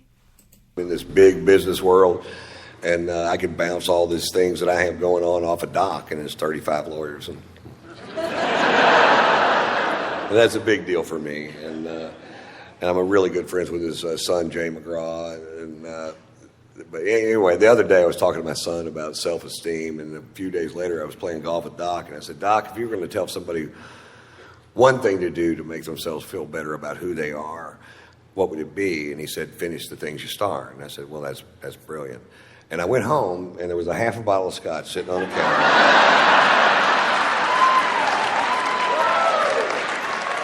I think I know what he's getting at. That's not my Dr. Phil story. Here's my Dr. Phil story. Every year, Doc and his family rent a yacht for 12 days in the Mediterranean, and that's their vacation. And it's the only way he can get away, because he is the most famous person in America. He's the most recognizable face, 6'4", bald dome head, porn mustache. You can spot him from any fucking where. And because he seems so approachable on television, and he really is approachable, I mean, he's a sweetheart of a dude, but people are always, anytime he goes out in public, they're just, oh, what about this? And that's fine at first, but eventually it will eat the skin off your fucking bones if you can't walk out of your house without somebody going, hey, my brother-in-law's all fucked up in the head, and I was wondering if you could just sit out for just a second. Come back here, asshole! And that's exactly how it happens. I've seen it, and so that's what they do. Well, this summer, my wife and I went on vacation to France and Monaco, and I need a break too. Sometimes I do 140 cities a year.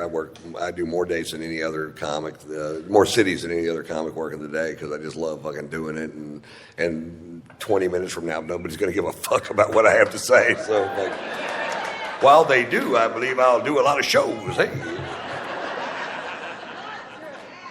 So we're in France and Monaco and having a great time, man. We're just I'm really in love with my wife. She's so talented. We have a fun life together, And we're there, and then one day the phone rings, and it's Doc, and he goes, "Aren't you guys in Monaco?" And I said, "Yeah." He goes, "We're going to be in Monaco tomorrow. Why don't you come party on the yacht?" And I said, "Fuck yeah."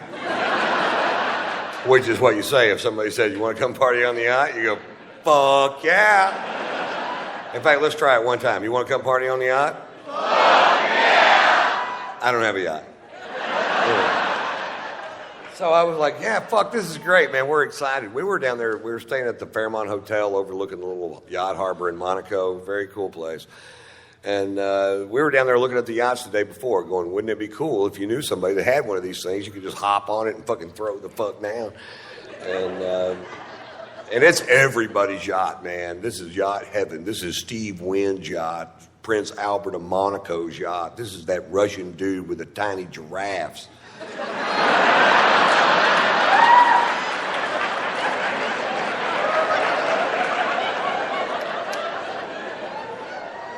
Anyway, they're coming in at 6:30 the next evening, so the next morning we wake up, or next afternoon we wake up and we go have this amazing lunch, and we're drinking this fucking great wine from France, probably.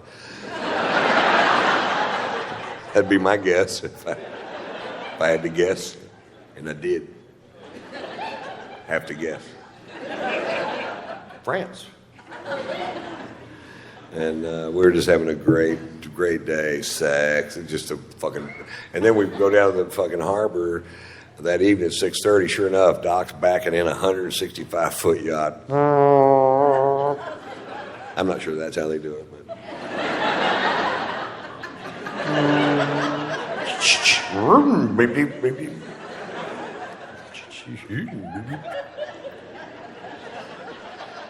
So the only way to get on the yacht is to walk on this gangplank to get on the yacht. And I'm walking on the gangplank going, nobody's stopping me. And we get on the yacht, and there's our friends from California halfway around the world. Are you fucking kidding me? How much fun are we having? I'm hugging everybody. There's a bunch of people on the yacht. Anytime I'm hugging you and I'm in a strange place, what I'm really doing is looking over your shoulder trying to find a bar. That's why I'm turning you.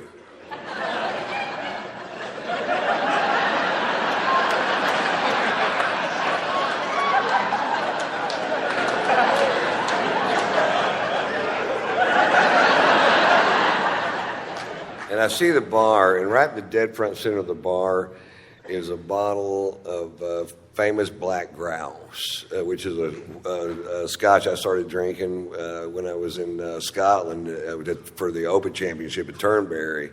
And you start looking at what the Scots drink, and that's what they drink. And I'm like, oh, fuck, yes. And there they had a bottle of it on the fucking... It's kind of hard to find. And the bartender poured me a big old glass of whiskey, way bigger than this one. And I'm like, I'm in such a great mood. It tasted better than I'd ever tasted any fucking scotch ever. I'm like, oh, good Lord. What is that? That tastes like butter, honey, aged in Lindsay Lohan's pussy.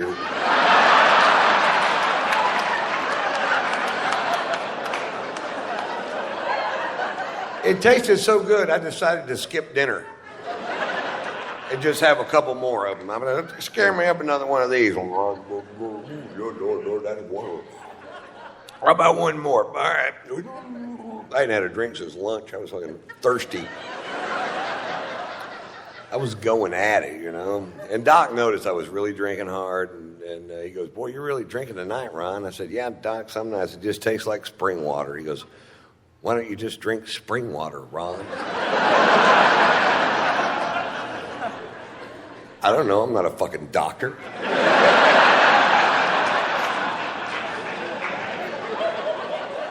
So this is going on for fucking hours. Now they really love Margot. They really love my wife, Margot. Margot's sung on Dr. Phil's show a few times, and they go everywhere to see her. And Margot's a 4.5 octave classically trained opera singer that sings rock and roll and jazz and whatever. She's been singing here for years. And Robin McGraw loves to goad my wife into singing, and my wife loves to be goaded into singing, so they make a great little fucking team. And so we're on the back of this yacht, and Robin goes, come on, Margot, sing for us. And Margot gets up. There's people on the back partying on all these yachts, and there's bars on the pier, people out there. And Margot gets up and she sings. They love jazz in France and Monaco. They have jazz clubs all over the place. And she gets up and she sings a jazz standard at full voice, which I don't get to hear her sing at full voice. She sings around the house, but not at full voice. And when she sings at full voice, it makes me cry. And I'm just, oh, no. And she finishes the first song at full voice, and people stand up on the back of all these yachts and start cheering. They go, yeah! And I'm like, oh, how cool is this, man? They really dig jazz. I forgot how much they dig jazz. She gets up and sings another song, fucking screaming. And then people are gathering up around the back of the boat. And by song 4, there's 400 people behind the boat listening to her sing. You could hear a pin drop, just like this, pin drop. And she's just killing it. And I have a little secret. I am fucking hammered, man. I am so drunk. I can't even believe it my fucking self how drunk I am. I'm like, Jesus Christ. Whoa. And I'd get a drink and I'd take one little sip out of it and I'd talk to somebody, I'd look back and it's empty. I'm like, anybody else drinking out of this glass?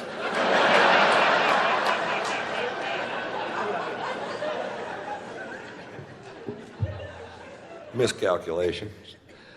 Anyway, she does, I don't know, 7 or 8 songs, and she goes, okay, guys, that's enough. And she sits down, and Doc goes, well, Ron, you want to do something?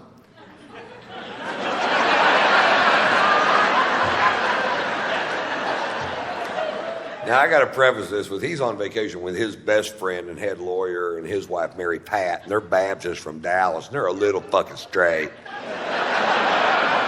And they're about to find out my secret.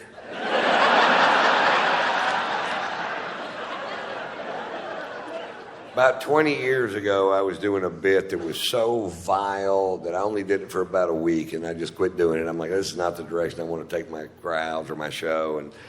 And I have no idea why I picked that night to dust her off and take her for a spin.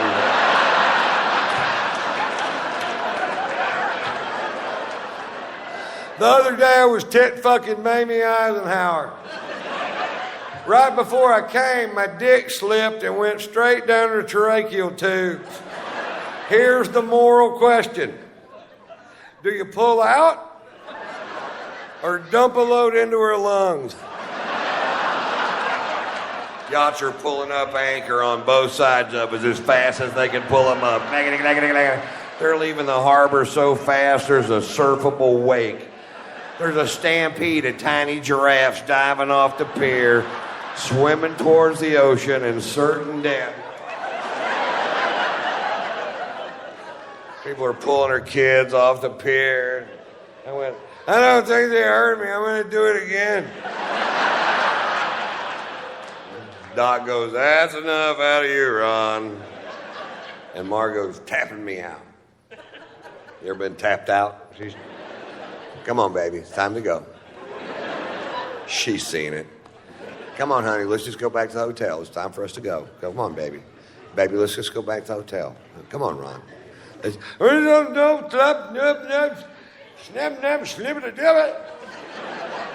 I speak fluent drunk. That means I don't know why you want to leave. I'm having a perfectly good time.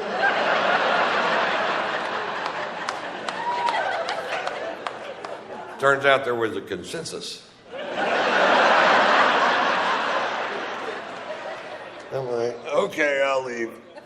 Now, the only way to get off the ship is to walk back off that gangplank, and at the end of the gangplank, there's an 18-inch drop-off, and my wife's in front of me, Margot's in front of me, and I get to the end of the gangplank, Doc goes, big step, Ron. I said, thanks, Doc, thinking I'd made a big step towards something. Fuck, I don't know. He's a big psychologist, not me. It's amazing how much speed you could pick up in 18 inches. It's nothing like falling over on the same level that you're already on. I slammed down to that fucking pier. I landed square on this elbow, dislocated this shoulder, put a 4-inch gash down the back of my arm, and I was so drunk I just bounced off that pier.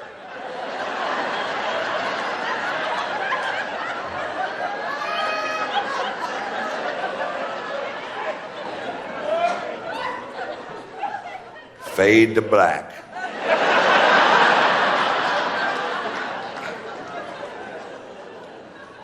I wake up the next morning with the shoe buddies. All I can do is lay there in bed and go, shoe buddy.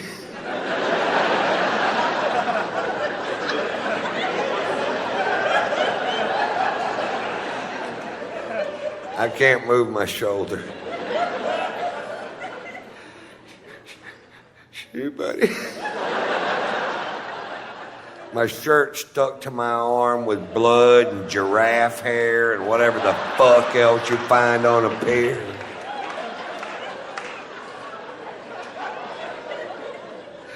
Shoe buddy. I have a wet Jolly Rancher in my armpit. Sour apple. Had to cut it out with a pair of scissors. You almost can't eat them after that.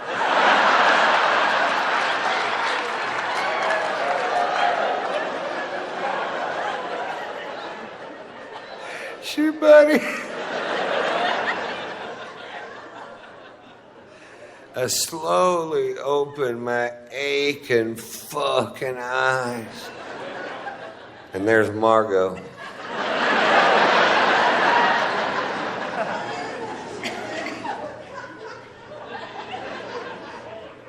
What happened?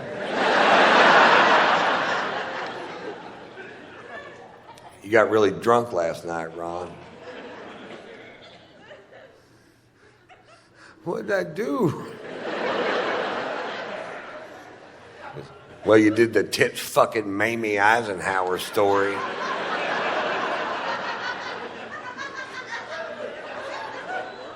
Did Mary Pat laugh?